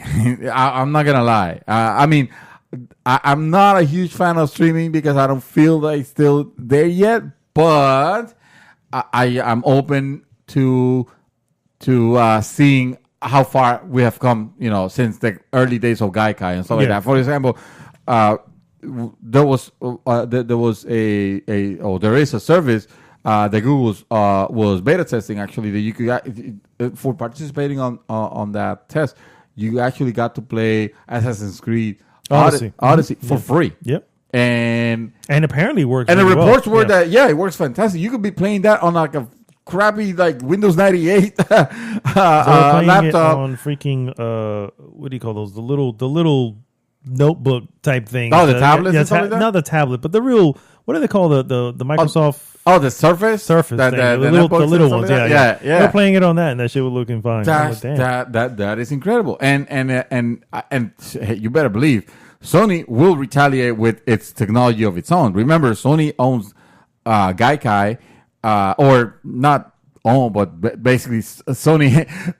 The Gaikai doesn't exist anymore. It's already part of Sony, so it's integrated there. Mm-hmm. So that'll be very interesting to see whenever they decide to show that. But going back to the E3 thing, I do want to see those announcements still on that. Me too. On that format. Mm-hmm. I don't want to lose that. I don't want it to go back to the dark ages of E3. Well, I don't know. We got Sony already not coming. We have EA saying we're not even doing a press conference. Yeah. So who knows how the announcement and will be there was some other out. By the way, there was something that said Devolver Digital. Yes. They announced, we'll be there. Oh, yeah. And I freaking love them. So there you go. Yes. So they can take the place of Sony. Yeah. I'm all right with that. There you go. And then Nintendo's Nintendo. And speaking of Nintendo, They are. This is actually Nintendo being very Nintendo, actually, and I mean that in a good way, believe it or not, because I am the biggest Nintendo fan you'll ever find. Nintendo is reportedly toning down microtransactions in its mobile games. Developers behind some of the free-to-play mobile games Nintendo has published in recent years says the company has told them not to be too aggressive with microtransactions that these games tend to rely on to make money, according to a report by the Wall Street Journal. Where individual studios Nintendo partners with are looking for to profit of the games. The paper reports a source familiar with Nintendo's business strategy said that the company sees these games more as a way to promote the brand and characters. The journal summarized that Nintendo's official thoughts as follows. The company is concerned it might be criticized for being greedy in smartphone games. Let's stop here and appreciate the fact that there is still a company, in this case, a Japanese company, thinking, not putting the short term returns, the short term money backs that you get revenue. Thank you. First in front of the consumer and its own image. So as you can see, they are very concerned. They don't want to portray. They don't want to be put together. Put side by side by the likes of with the EA, likes of the other ones, or Ubisoft or Active Freaking Vision. So one of those games is Dragalia Lost, a pretty looking role play RPG game in which the players grind to collect characters created by Cyber Agents Inc. When it came out last September, some players said that they felt it was too difficult to get the rarest fighters, which also has the option to be unlocked by spending real money, to spending real money on an in-game lottery system. So that sounds like loot boxes. Yeah. Mm-hmm. As a result, Nintendo apparently asked the studio to rebalance that aspect of the game so players will spend less. I'm still like, the more I read about it, the more I want to make Nintendo like company of the decade. As it should be. And I realize I have freaking criticized Nintendo in the past a lot, because of their narrow vision, of their narrowed. I don't want to say vision because vision employs that is like the overall, mission statement of the company to be, I know what you mean. To just be narrowly making games towards kids only, and I don't mean that, but like not embracing like the latest technologies, first, and even when the Switch was announced, which I think there's recordings saying that, hey, if this console was to be as powerful as the other two, I wouldn't mind making this my game, my game console, my one and only. Yeah, but we knew early on. But we knew that. Yeah, exactly. We knew it wasn't happening, and for stuff like that, and also for some silly decisions on some of the things. Labo says hello. No, although I don't hate it for Labo. It just Labo sounds silly, but it's not for us. It's for kids again, and that's perfectly fine. So, but to hear stuff like this, especially in this environment that we live nowadays with the companies, with this greedy ass companies, and it's always the unholy trinity of EA, Ubisoft, and Active Freaking Vision. Those three, you hear the worst of them, and how they're really making it difficult to continue liking gaming, more. And you see, this company has never lost its vision of, hey, games are first and fun is first, and the games, like, you don't see a Mario with microtransactions stuff they have to pay. Meanwhile, you see fucking Microsoft putting microtransactions on everything, and you don't see Sony doing that. that's another thing. You got to give praise also to Sony, because you don't see Sony doing that on its first party titles. You know, but yeah, man, this is very encouraging to see. I agree. Yeah. My next piece is a twofer. We're going to call this a Disney twofer. A Disney gangbang. Okay. Wow. I got Sorry. crazy quick there. First and foremost, Disney's streaming service called Disney Plus will be launching later this year. Shortly after it does, CEO Bob Iger says it will contain the entire Disney motion picture library. Oh, wow. Including the vault? That means the iconic Disney Vault is effectively dead. Okay, nice. Disney catalog of films date back to the 1920s and includes cultural touchstones such as Dumbo and Snow White, along modern classics such as Frozen and Zootopia. However, traditionally, Disney only made individual titles available on home video for a limited period of time. Once the run of, say, The Little Mermaid on Disney DVD or Blu-ray had sold through, for instance, it's back in the vault and isn't until its release again much, much later. But hey, once Disney Plus goes online, all that shit's available, guys. Yeah. So you'll have that on that. And let me tell you, I wasn't looking forward to paying for another service. But I may be having to. I don't know, man. I mean, okay, so parts for me, the properties that you're very interested that you'll be willing to put money on it. So Marvel, you already own all the movies. I do own most of the movies. So honestly, for me, it's the animations. It's the old school animations. Okay. I used to have stacks of video cassettes. I didn't think you were a Disney guy. Oh, dude. I didn't think. I love the Robin Hood animated film, Sword in the Stone. I actually owned Dumbo for a long time and loved that freaking movie. Pinocchio, all those. I mean, I've always been a big fan of them. I don't say I was a huge fan of Disney per se, but I definitely love the original animated films. And I'm a little bit bummed that they've kind of moved off of traditional animation. For the most part, and now for whatever reason they're just going all live action. They're just, I don't know, they're just trying a bunch of new stuff. But no, I'm actually pretty interested in that. Thanks to that. Yeah. The second half of the Disney twofer, Disney Star Wars Galaxy's Edge will open this May in California and August in Florida. Yes, it will. Actually. Breaking news on that on that front. Update. Now I have to look for them. Hold on. No. I got it right here. So you say August, right? That's what it says. Okay, all right. So the latest that I got is that Disney Star Wars Galaxy's Edge will open this May in California. And August in Florida. God damn. That's what I just said. So they never change it.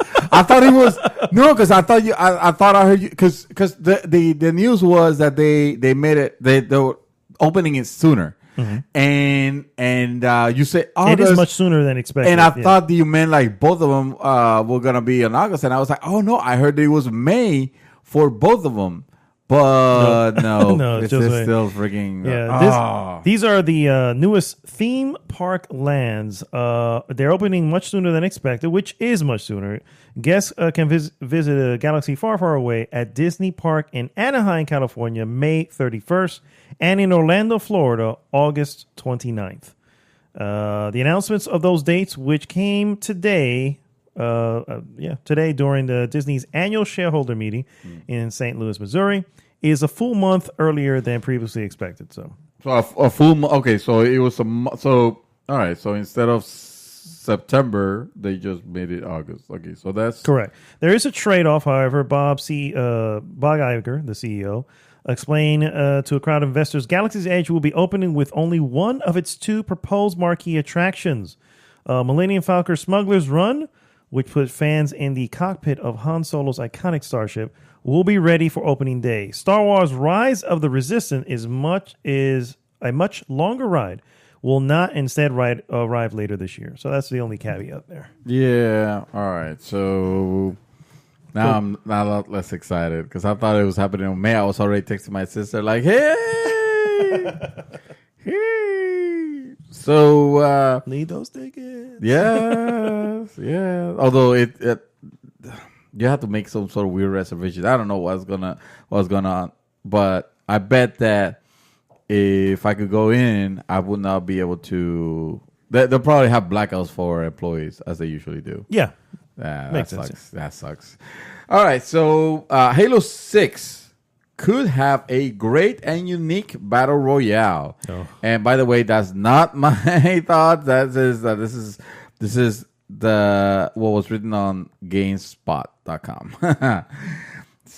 So Halo Infinite is finally almost set for a big reveal, with Microsoft expected to discuss the game, or at least its brand new Sleep Space engine, at E3 2019 in June.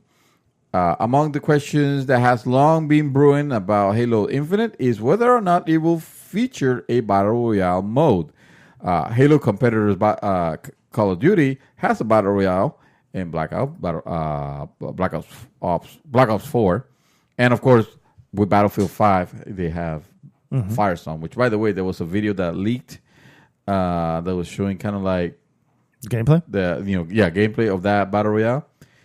It's Battle Royale. The problem is Kale Surprise.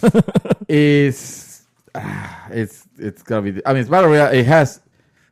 It's too late. It's too late to the party. It doesn't even matter anymore. But the ping vehicle. Oh, it has vehicles. So it's too late to the. So does the Blackout. Blackout has vehicles. Yeah. It's too late to the party. It's way too late to the party. Yeah. I'm sorry, Battlefield. I know you, whatever, and I'm sorry anybody who's a Battlefield fan. I know we're not even talking about that right now, but yeah. So the question was: so will Halo become the next major Another shooter? late one? No, I'm just kidding. Yeah, with to have Battle Royale.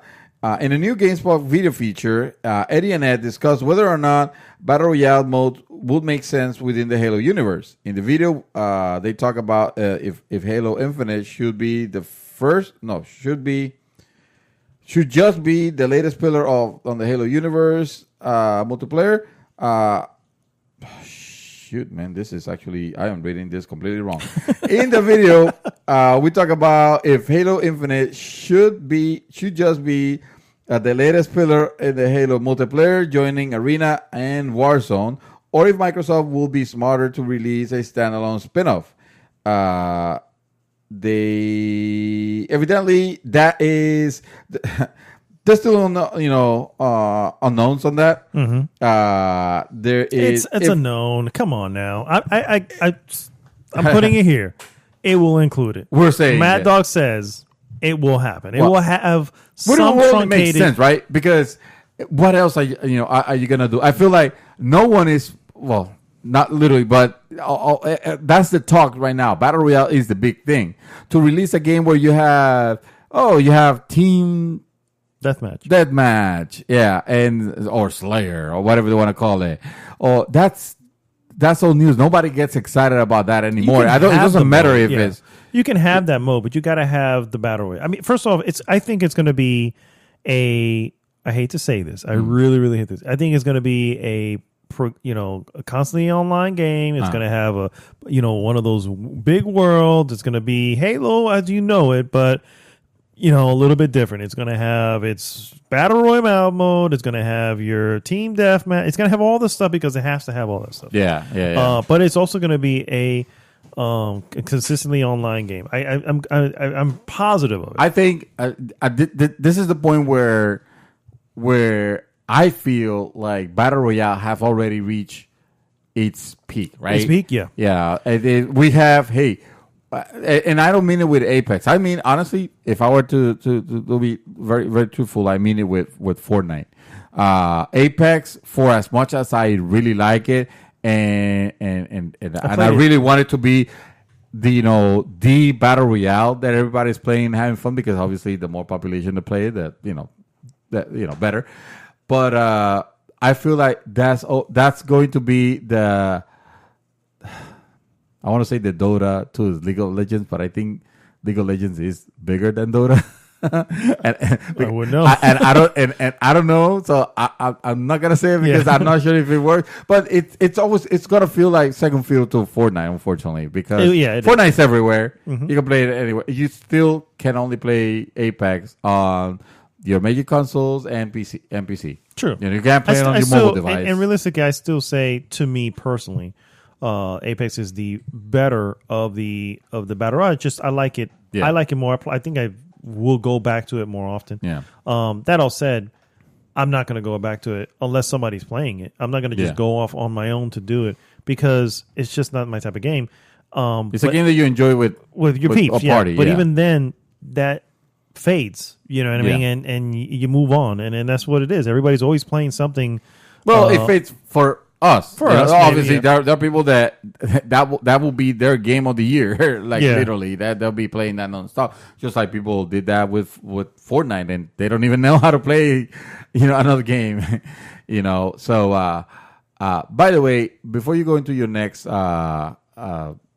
piece of news, I just wanted to make, because this is really my last piece of news. So, but I wanted to make a comment of a game that. The first time I saw it looked pretty bad, really fucking bad. Dude, this was completely unimpressive, and it's not. Well, obviously, we see games that are bad every now and then, or all the time, I should say. So nothing special here, but the fact that this from where this was coming from, looking at it, I was appalled of how poor it showed. At least to me on the E3 that got revealed, and that game. Sorry, my phone locked suddenly hard, and now I can't. Okay, here we go. That game is Days Gone. Oh, so I have never thought that. You didn't think that the first reveal looked kind of rubbish? No, really? I thought it looked okay. It didn't blow me away. I was like, more zombies. Okay. This was being shown next to God of War. It was being shown next to Spider-Man. This was being shown, I think, next the earliest one. Yeah, the early ones. I think even the Eloy game was still had not come. And perhaps, when they were showing, remember this game have had a couple of showings at E3 at the least. That's what I'm saying. But the earliest showing, I think realistically the showings have gotten better each time I've seen it. However, it hasn't got to the point where I'm like, man, I can't wait. No, it's not. It has not gotten to that point. But it didn't start off on the this doesn't look good. I was always middle of the ground. It started off on the low middle of the ground for me, and it's the very last time I saw it. It's still in the middle of the ground. I'm on a little higher end. You know what I mean? But this is a game that even the people that saw a little gameplay of it, at the showings, they were like, "Oh, dude, this looks clearly rough." It's been in it. I mean, it's not like they ever had a release date. So no, true, true that. But when you're seeing games of that of the caliber that Sony has been showing, you don't expect that. That looks like either very early or something that was not working and they reworked it completely. Because right now, the game that you see now is not that game that you saw, early. Yes, you're gonna have its similarities, but I think even the characters, the model, the characters, and all that change. Really, this is a game now that you look at it. At least you see gameplay, and it's another one that's very interesting now. Okay. I mean, granted. It's an open world game. Yeah, it's another one that's not even on my radar. As it is, yeah. So it's an open world game. It's zombies, which by the way, yeah. I was gonna say, by the way, something that is completely turn off-ish is the fact that they don't refer to them as zombies. They refer to them as freakers, and that is a stupid term. A and B, in a world where. It showed dialogue. It showed actually a lot of cutscenes. Actually, the game, I didn't know this, is chock full of cutscenes. Like 20% of that game is cutscenes. Nice. like measure. I hope it's nice. Yeah. And very well done. Actually, they're good. One of the things I say is that the acting feels very real because it doesn't feel like video game acting. It feels like they talk and act the way that a normal person would, which is fantastic because I really like that when things feel natural. When it feels like this could be happening now. This almost looks like a little bit off the script-ish, That's exactly how, and not to take away from Sony Bend, but I mean, the last Uncharted 4. Yeah. You know what I mean? You looking at the characters, the motion capture and everything makes them look do something so real. Yeah. And it's because it's so well motion captured. Yeah. So that's cool, but that's kind of already been done. So they still... Yeah, I am curious. I think I mentioned when we were looking at the games for the year, I'm still curious about the game. I'm not excited about it. I was completely skeptical about it because what I saw, and it was not my opinion. It was definitely shared among the gaming press. It was not great, and but I believe it's like you said. The more they were showing, the more. Passable it was looking. It was fine tuned. This time it looked good and it looked interesting actually. It looked like something that this is on my radar now. This actually looks like something that if it gets reviewed very well, this is this is gonna be a get. I don't care if it's again with zombies. And by the way, to my point that I was mentioning before, the fact that they act the characters act very normal and the acting is good and whatever and then you have them calling zombies freakers. Like nobody uses that term. That's ridiculous. Well, that's the term. It's not like the term zombie is trademark. It's not, but I mean it's overused. Yes, but it is overused. Then again, so is a shambling thing that's either walking towards you or running towards you. It doesn't matter. It's still you see that. So my understanding, my understanding is that they're not actually dead. So, what the hell is that? So they're not actually dead. So I'm like, if they're not actually dead, are they really zombies? But you know what I'm saying? When you look at it, it's like they're not really dead. But when you look at, let's say for example, you see me in that state and walking towards you, you're not gonna think that I'm alive and it's still me. Whatever I was is dead. So I am a zombie. So that would that's what you will be if I see you in that state, and that's not another being alive. Be that as it may, it may not be the correct term. Oh fuck! No! Because clearly a zombie, we all know we're not gonna be trying to be politically correct with this bullshit. I'm not trying to be politically. I'm just saying a zombie is something that was dead and now alive. You can have a zombie dog like you have in Resident Evil. That was a dog that was alive and now is dead, and it is still moving. So if you see something like that, what would you call it? A non-zombie? What? Oh, like whatever. Careful! A fucking psycho. I was like, this fucking psycho that's running at me and trying to. I don't know what it's trying to do. Fine, I'll meet you in the middle. Let's call them psychos then. Don't call them freakers. Like, what the fuck is that? That sounds so stupid. I have a sneaky suspicion that at some point we're gonna warm up to the term freaker. I have a sneaky suspicion that I will never warm up to the term freaker, just like I will never warm up to the term guacamole. Oh, for the love. Best No, just kidding. My last two snippets of news, real quick, is Suicide Squad sequel is still happening, guys. Oh, wow. However, Will Smith says, I'm not coming back. So Deadshot is going to be played now by Idris Elba. You'll remember him as oh gosh, I've seen it. He plays a captain or a commando or something, or he's a general of sort. He has that face. He is Heimdall. Shut up. I know where he's from. He is the guy from the Jaegers, the movie with the Jaegers. Yes, that's what you were talking about. What's the name of it? What's the name of that movie? I forgot. You told me to shut up. I can't tell you. Oh, Pacific Rim. Yes. There you go. Yeah, he's the guy from Pacific Rim. That's right. Yeah, he's also Heimdall, guys, from all the Thor films. Oh, sure. Yeah. And him too, I guess. And finally, Cobra Kai Season 2 trailer Yes. is out there, and apparently they show no mercy. Cobra Kai looking pretty good. Oh, by the way, just real quick, just to get it out of the way, you remember the game H1Z1, right? Yes. That got changed to well, whatever the hell was the name of the game, and then they changed it back to H1Z1. Well, now they changed the name of the game again. Now it's called Freakers Battle Royale Game H1Z1. Oh, no, I'm sorry. My bad. It's called Zombie Battle Royale Game H1Z1. That's horrible name. That's horrible. No, sorry. Oh, it was called, hold on. It was called, let's see. Was it Daybreak? What the hell was that thing Sounds called? like Daybreak, yeah. Or okay, so they changed the name again. This time it's Z1 Battle Royale. There you go. That's the name.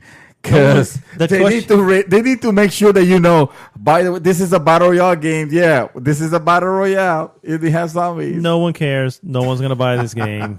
Let it go. That's what I have to say. Tell it to them.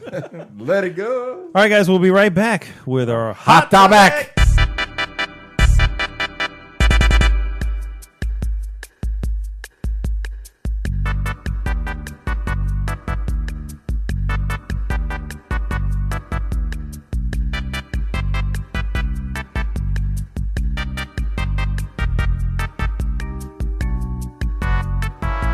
Leroy We're back. Jenkins. We are back, guys, and it is time for our hot topic of the week. Hot Topic of the week. Thank you so much, sir. Yeah, you know, you have a great voice, sir. I don't know if I've told you this, but Yes. you have range. If you, Yeah, yes. You have range. I can gotta go give you from to You definitely have range. The range is horrible, though. You just need to. You have to work on the rasp. Oh, There's the a little rasp. bit of a rasp.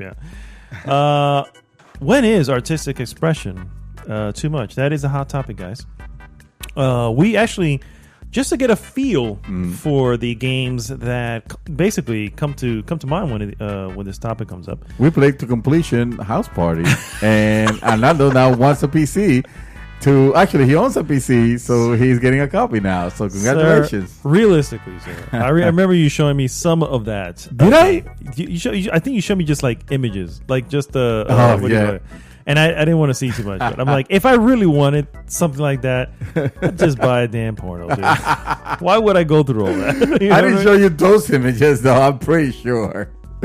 You did not show me those images, but I assume they're there because you said that they're part of it. So everybody's got them the pervert of the crew.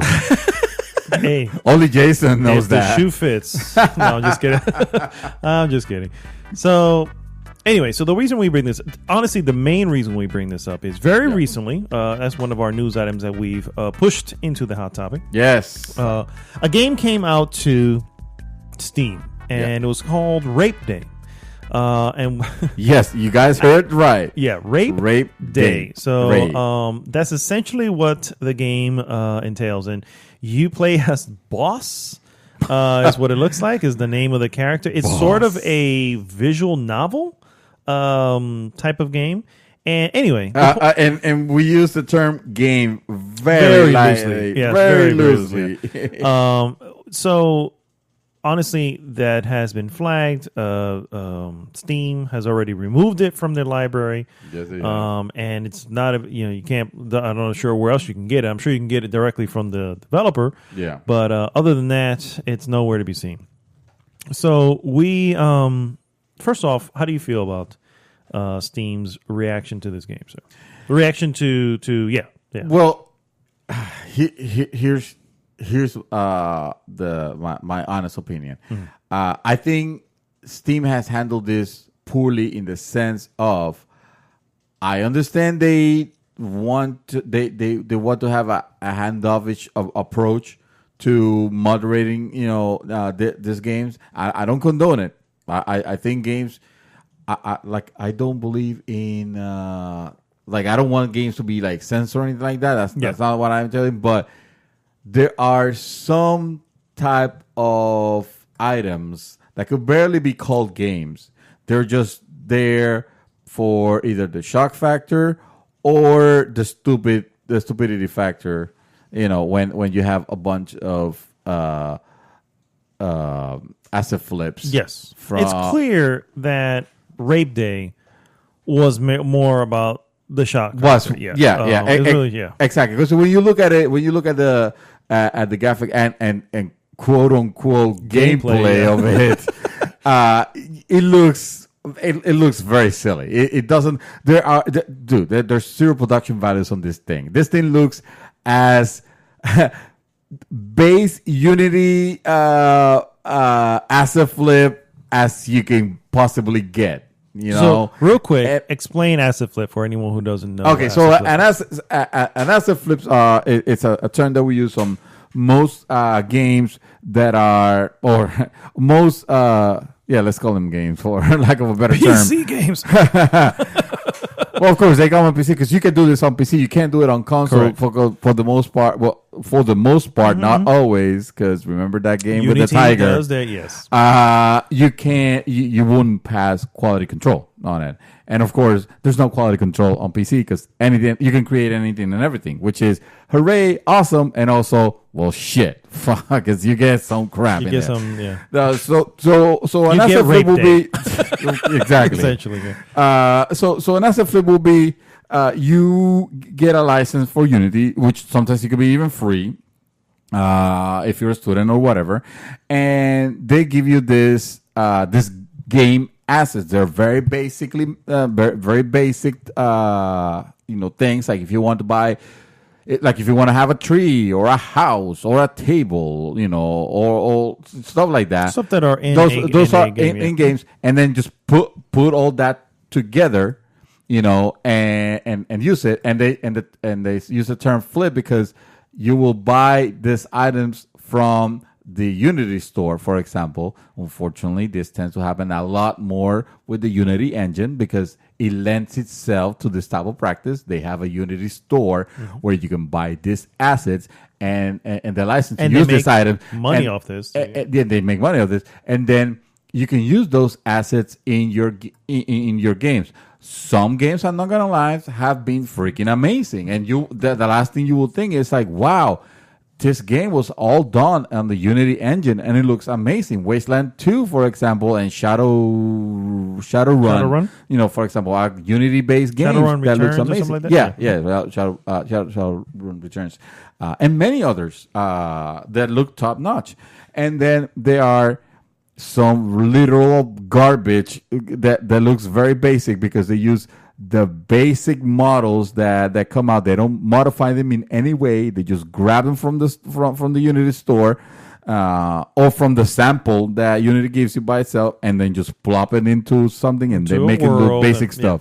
Yeah. And that's where you get your super super basic shooters that they don't even though there's no textures on shit, they don't even run at a proper frame rate. Yes. Because they're not optimized because the person does not know what the meaning of that is.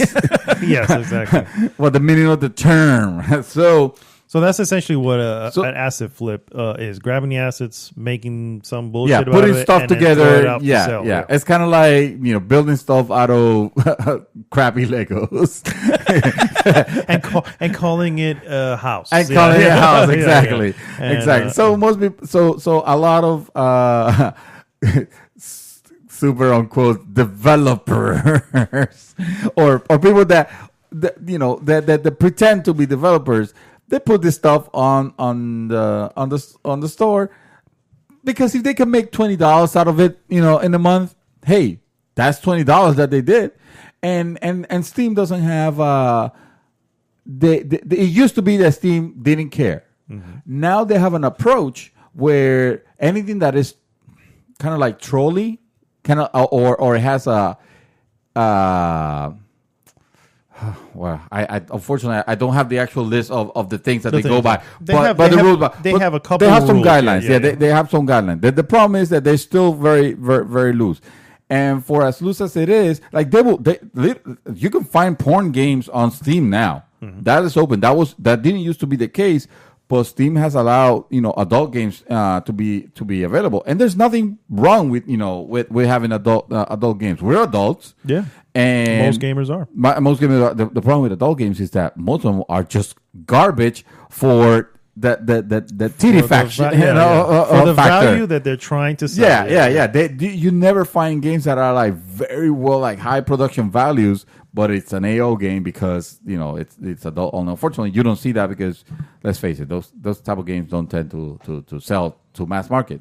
Correct. So, which is why they don't spend money on it. Yeah, exactly. So the reason I said with Unity is because with Steam, and I think they handle it very poorly, is because instead of taking a direct like immediate action on it, like this is a game that forget about how bad it looks and how silly it looks.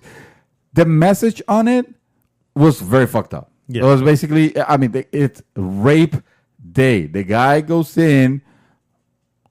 In a rape rampage, basically. That's your mission. Because that's your play. Of apparently there are zombies that will be looking to rape people. Yeah, because that makes sense. Because exactly. That's the storyline there. Yeah, basically, it's a zombie outbreak, which zombies will either eat you or rape you. Yeah, and then you play as a character who.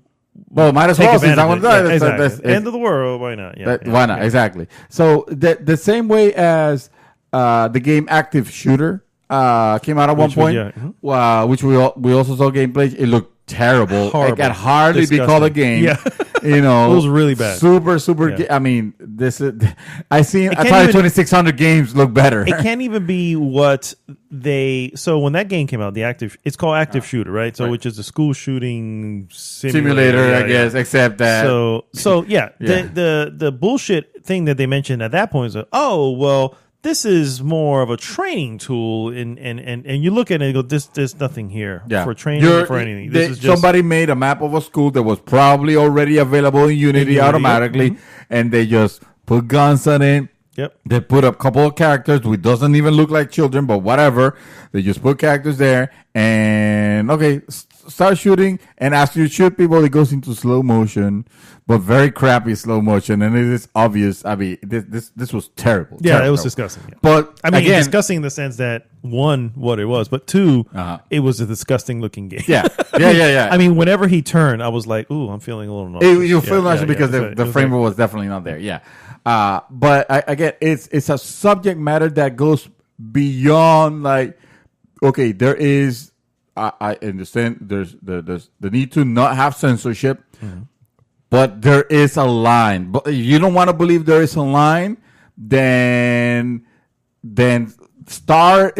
you are willing to accept games of pedophilic messages, for example. You'll be willing to accept that. You'll be willing to accept like anything. If you think we live in the world where there should be zero censorship, well, guess what? There's still social norms. Exactly. We're still a society. We're not savages, and there are still things that actually you shouldn't be posting just because artistic value and freedom of speech bullshit. You know what I mean? It's like hey. This coming from me, I do not like. I hate, one of the things I hate the most is when Japanese games are translated to are made to the Western market, and they start censoring shit because our Western sensibilities. Which yes, America is too fucking sensible, but that's another subject altogether. So it's in certain things, and other things were completely out there. Exactly. There's no balance, but that's another subject.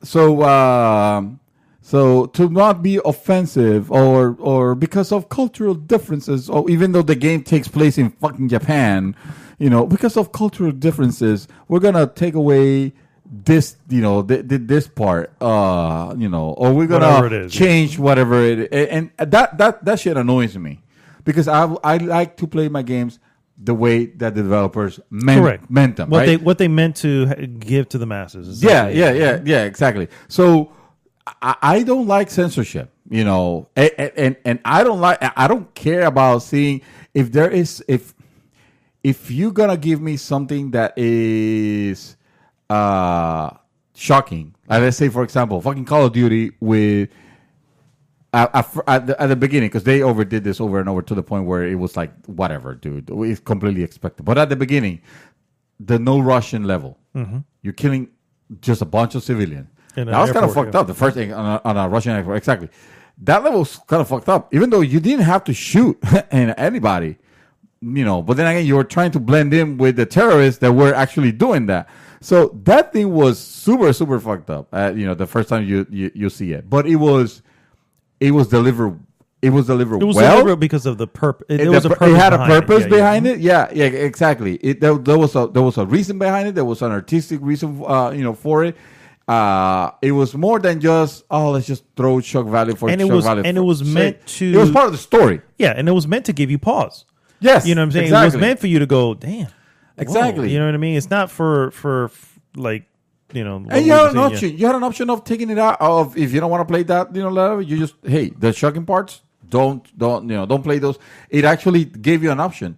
So that I can appreciate. I agree. If you're gonna make a game where you don't have to show, but basically you have to deal with the consequences of a rape situation. For example. Because of whatever, you're not glorifying the act, you could be, the subject could be approached. You can have those subjects mentioned in games, all of them. You just don't need to glorify them and say, well, this is my artistic expression. This is the way, this is just freedom of speech. Because I think we can both agree that both Rape Day and the active shooter were not artistic expressions. Those were literally just, hey, for shock value, we're going to put this out there. We're going to make some money real quick, and it's going to get some headlines. And before you know, people want to see it. And they'll buy it.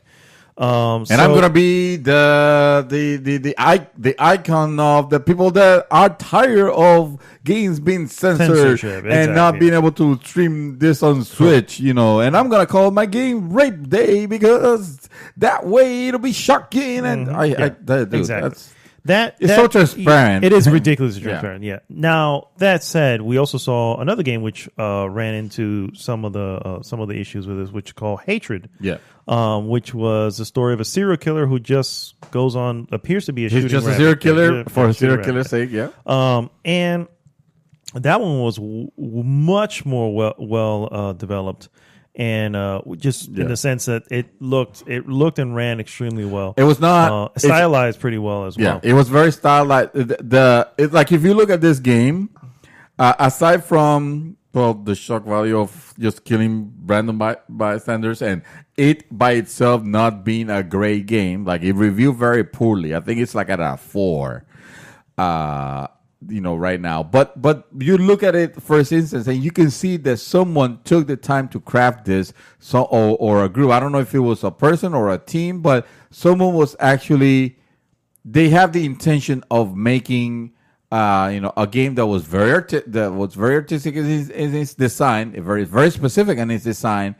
The message again. Unfortunately, it goes into just glorifying violence for violence sake. That's not the first game that does it. You could argue that Doom was that also, and you can stuff like that. But I would definitely, and not going to defend Hatred as a video game, but I would definitely say that one of my favorite video games, probably of all time, is Hotline Miami. Yeah, and Hotline Miami 2. And yeah, you're playing a serial killer. You're playing someone who, and now granted, he is killing. I guess he would assume bad guys because they all seem to be armed. No, all seem to be killing. Yeah. So, exactly. But it's also very 8-bit. Yeah. Looking. So and as we were watching Hatred, I was going, I wonder if somebody would take the moment to try to make Hotline Miami into a 3D world. Yeah, and something that was so beautiful and looked so smooth, and that black and white look, it could be noir look. Honestly, I would prefer if it is a Hotline Miami for it to be way more 80s with neon. Yeah, because that would fit its thing. But I guess the question would be, would it be as well received if it was in that type of a style? No, Is it it will because depend it's on now gameplay. too realistic? Well, I'm saying let's say the gameplay runs exactly the same, only it's now in that 3D whatever. Okay. And yes, you're playing a silvery color, and it's just like I guess what I'm trying to get at is I appreciate more what Hatred was trying to do. The delivery, effort. maybe, but yeah, the effort behind it. Obviously, they really put some effort behind it. Whether you agree with how they did it, whether you agree with the type of game. The fact is, we're mentioning no, I don't want censorship, and unfortunately, that game has gotten censored because you can't get it anywhere either. But I wonder if it was incorrectly done, in the sense that you know what, we're playing these kind of games all the time. You know what I mean? Playing Hitman right now, and yes, I can run through and eliminate everybody. Yeah. You know what I mean? The most innocent bystander, be it male, female, young or old, I can take them out. You know what I mean? And clearly that's not the point of the game, but you can, and the game will continue. Yeah. So, you know, I asked the question on the group, where is that line? Is that line, have we already crossed that line and we're just playing, you know, with it? So I really think that when it's done in the extent of like this game, Hatred, when it's done in that manner, you can see there was care behind it. There was something. Yeah, the game still ended up not being good, but there was care behind it. And I think that is something that needs to be in some way nurtured. You know, it says, hey, okay, you know what? Let's try something different. You know, I see what you did here. Let's try to improve on this, but in a better way. You know what I mean? And I actually I'm okay. I was looking. I was like, you know, I'm okay with this one, even though yes, it's crazy and and the gameplay is nothing. He's just running around, just you know, shooting everything up, which you can do in GTA. You know, it's just like it's like True. the same shit. You do it all the time. You take a prostitute, you fuck her, and then you kill her basically on GTA 4 and GTA games. And hey, GTA is one of the most celebrated games of all time. So like that. So yeah, I think like you mentioned, did we pass that line? And I definitely believe we passed it a long time ago. Actually, with the GTA games, we're going way back and stuff like that. But I think right now it's about pushing the envelope more and more and more. The problem that you have is that you have games that are like gradually that level of pushing just offensive. one. And then you have games that just go all to the deep end. I'm a believer that we have a AO rating for a reason. Mm-hmm. Unfortunately, because of marketing and all that, because of money, there's not a lot of games, if any, have that rating, because a lot of serious developers believe that, hey, getting an AO rating is basically the mark of death. Your game will not sell because you can't put it on the store. You can't put it on the store shelf. You have to sell it on the back alley or on the there's no games behind the curtains on a video on a video store rental. There's no Walmart's not going to carry that kind of game. There's your digital thing. Correct. Regular Steam will not going to carry it. Correct. I was going to say even the digital libraries won't do it. So it's like, how do you sell it? You know what I mean? At that point, you sell it directly. You sell it directly from the website. If you have your own store, you know what I mean? Like if like for instance, let's say Epic decided to say, hey, we're going to release the first. Honestly, that's who it would take. No, but you don't need a. You don't. No, I don't say you don't need a store, right? But I'm saying if you had a store, if you had a store to specialize on that, correct, and you are big enough, like Epic, for instance, you can say, hey, we're gonna take that leap. We're gonna make something, obviously, with good. I don't want to say good intention. I don't know. Maybe that's a weird way of saying it, but with actual intentions of making a game that's good. But you know what? We're not worried about the lines. We're just gonna do whatever, and it is what it is. You know what I mean? But we still need to. I think that if someone were to do that, I think that is all it would take for it to suddenly be, hey, they did it. It worked. Yeah. Like for instance, in the movies right now, Logan. First, was it Logan? No, not Logan. Was it Logan or Deadpool? Which one? What were you trying to say? R-rated superhero film. That would have been Well, the two of them. Let's just the say two the of two of them. Yeah. So these are, and boom, suddenly, oh man, they're making money, and they're still R-rated. You know what I mean? Well, It's sure. suddenly- If we're gonna go by that, The Passion of Christ is the most the highest grossing R-rated movie of all time. yeah. Yo, if we're gonna go by that, No, But- I'm just saying that what I'm trying to say is that it'll take one pioneer, Right. to say we're going to make this, we're going to take this chance, and if it works, it will become a thing. And I think. Well, the thing is, like Epic will do. those stores do exist. We don't hear about them, Of course, because of course they're out there, the but they do exist, and they don't need to exist also because nobody wants to give a cut to a store, especially if the store doesn't have the traffic.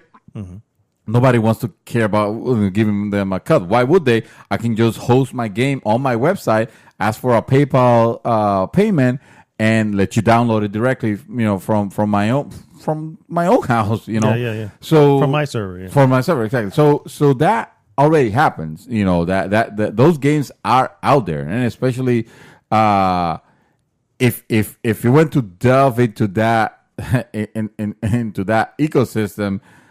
There is all type of games that are like messed up that you don't hear about them in the news because they're not up there. They're not trying to bring a rape game into Steam or anything like that. The game is there, it probably has tentacles and shit, but that might be the game on it, tentacles and shit. That's the name of it. Rated AO. But it doesn't even have an ESRB rating because it's just somebody did, and they're selling it, themselves.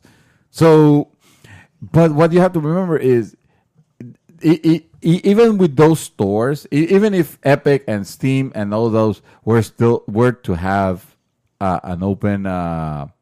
Like the AO section, let's call them, which they kind of do. They kind of do.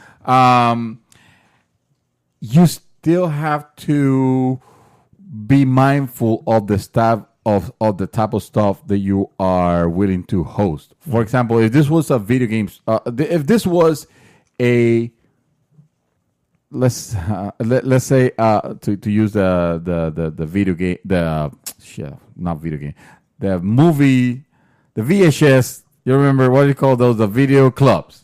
To use the analogy of the video club, the video clubs of back in the day when Blockbuster and all like that, and your mom and pops will have that behind the curtain where no kids were allowed because this was the adult version. That's where you find all the porn, right? Well, you find all the porn, and probably you'll find what's that movie that was very grotesque? Supposedly, death, Faces of Death or something like that.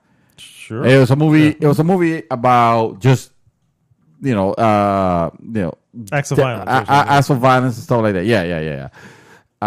And you will have that, and then you have something that someone created where they portray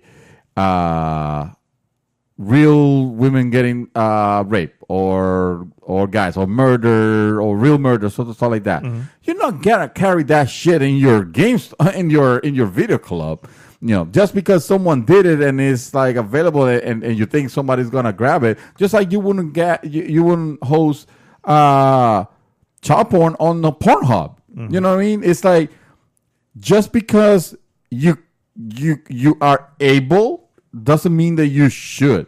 So when you have a game where the whole purpose of it is glorify killing in a schoolyard, just because you can program it, and I don't care how high value you might be, the most talented developer of all time, and if that is your thing, fuck it, that should not be on Steam. Just like Hatred, which looked good, and let's pretend that the score was not crap. Let's pretend that it looked that good, and the score was it was a great game.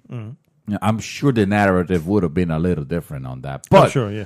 But I still believe that game should have no reason to be on the top page of Steam.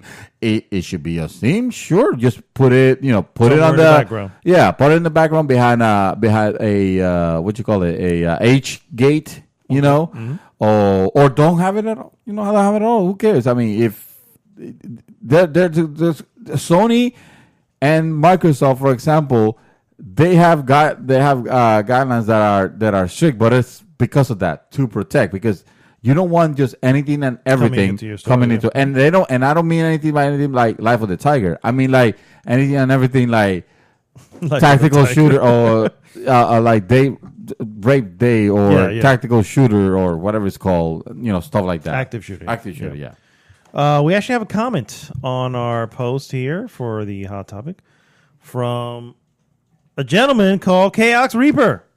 I hate that guy. Damn. I love that guy. He says, I hate to love that guy. He says, why should there be limits? How would you put limits?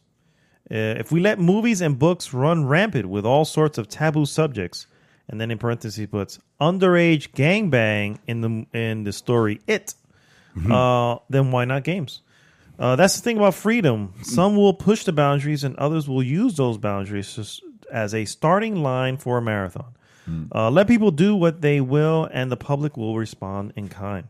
Yeah, I don't think that's an interesting. I don't think that was shown in the movie, but yeah, that was something in the book. The book, and because in the book you're like, whoa, wait a minute. He mentioned that the books, hold on, movies and books run rampant. Yeah, which to be fair, at least in it. It's not like you go into detail, but you clearly know what's happening. When you read Game of Thrones, you know the rape scenes that are happening are the rape scenes that are happening. You know, it's like you know that and he's right.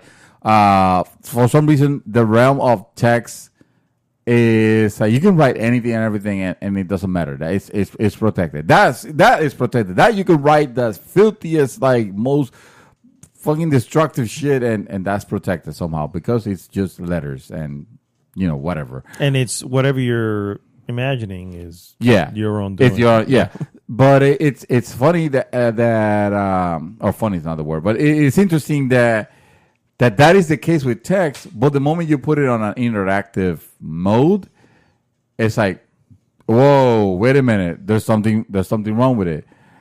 Yeah, I guess unfortunately to be fair, you know, the I think one of the reasons why we cherish this medium so much is because it expounds on what you can do in a story, right? You know what I'm saying? It expounds what you can do to interact with something. You are, instead of watching it, you are now involved in it and you are partaking in what's happening. Now, when you make what's happening something really, I don't want to say offensive, but something that you're not comfortable with, or that everyone's not comfortable with, you're going to rub, you know, people the wrong. It's like, ooh, this is not, you know, I mean, it tells us. Kratos raped women on God of War, and you participated on them. You might not see what was happening, but you fucking knew because you heard it and you saw the button prompts. You knew what was happening, and somehow, and not only how did that fly under the radar? You know, how was that not like on freaking Fox or whatever? You know what I mean? It's like, I don't know. How was that not? But a kissing scene of Mass Effect, of Mass Effect 2, I think it was. Do you remember that with Mass Effect? Scene, when you could romanticize or what romance. Romance. Yeah, you can romance. What's it called? The alien chick, Liara, for example.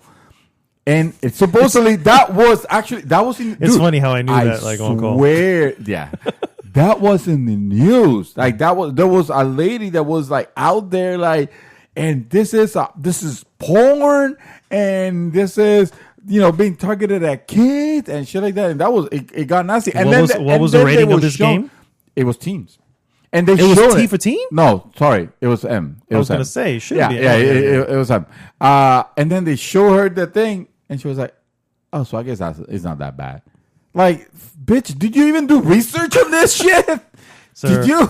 The outrage is usually led by ignorance, misinformation. Ignorance and misinformation. Yeah, totally. So that's usually what starts outrage. Totally. And obviously, I think we can both agree that both of these games, the outrage behind it is a little overblown. Yeah, right. You know what I'm saying? The games are shit. I don't know who would ever buy it. It's not. It doesn't appear to be fun in any way. No. And you know, it's. I think it's overblown a little bit. And maybe going back to hatred, maybe that one's a little bit, you know, something that you can, you know, probably look at and go, oof. You know what I mean? I can see what's going on there. Like, this is a little. Maybe that's a little over the top. Yeah. But then again, the game wasn't very good anyway. So no. Like I said, if the game would have been excellent, the narrative would have not be there. And to be honest, absolutely, yeah. To be honest, I am not opposed to be quite honest with you. I'm not opposed to games like Hatred. They just don't need to be on. They don't need to be on Steam. They don't need to be readily available all over the place. Yeah. Put a fucking ESRB rating of AO and enforce it. Yeah. That's as simple as that. And frankly, the developer should look at it and go, you know what? Yeah, we kind of earned that AO. Yeah. You know? I bet they understand. I bet they know. I bet they know. I'm sure. But yeah, it's unfortunately as long if we're gonna have those rules, we can't be wishy-washy with the implementation. Like, it took so long for Steam to decide what to do, and at the end of it, because it was such a thing on the news, that's when they decided to ban this game. And it's not that the game had, you know, porn. It was the message. Again, there's a lot of porn in Steam right now ever since they opened the floods. But because and probably it's stuff that includes very similar rape elements. Yeah, you know what I mean. But because it's not glorifying the violence against women in this case. You know, they still pass. They're still there. You know, I don't see them when I open my Steam thing. It's not the first thing that gets shown to me. It's in the background. Exactly. I will have to literally make an effort to look for them. Yeah. You know, unless they saw your recent purchase of House Party and go, hey, Dream Twister, you might be interested into this. Well, let's see. Let's see what it recommends. We're taking a dark trip because I like Steam's aisle now. House Party. Oh my goodness. House Party, which by the way you can get for $8.99 right now if you're interested, dude. I know you like what you saw. I put 8.7 hours. You know what? I should probably stop talking. 8.7 hours. I probably like this. King of Bali. Oh, which is that's a visual novel with some anime ladies. King of Texas, which again looks like the same game. It looks like only the same game in Texas now. Yeah, it's the same anime ladies. It's $1.99 right now. Let me see. This was called Porno Studio Tycoon. There you go, sir. Now they've already got you. Look at this. They already know what you're into. Look at this graphics, though. Look at this. This is what I'm saying. Say what you will, but those are some better. That's some artistic view for a game that it's basically Railroad Tycoon. You know, those tycoon type of games where you're just administrating and trying to make your pirate look better. Okay. I am not condoning. I mean, I'm not recommending this game to anybody. Okay. I am recommending Superstar because it's 49 cents right now. Oh. And whoa, okay. Yes. We're crossing the line. Some interesting stuff, dude. This is why PSA will never be as great. If you say so, sir. If you say so. Like I said, I don't say so. Oh, man. All right, guys. Well, that brings us to the end of an awesome episode 150. Woo! Thanks so much for tuning in. As always, as I mentioned before, go to goodgame.tech. Join the conversation there. And please like, subscribe, and share the podcast with everyone. This is Mr. Mad Dog signing off for this week. Mr. Santos, take us home. It's time to shut down your podcast, and it's now safe to turn off your computer. Very good. All right. So we'll see you next week.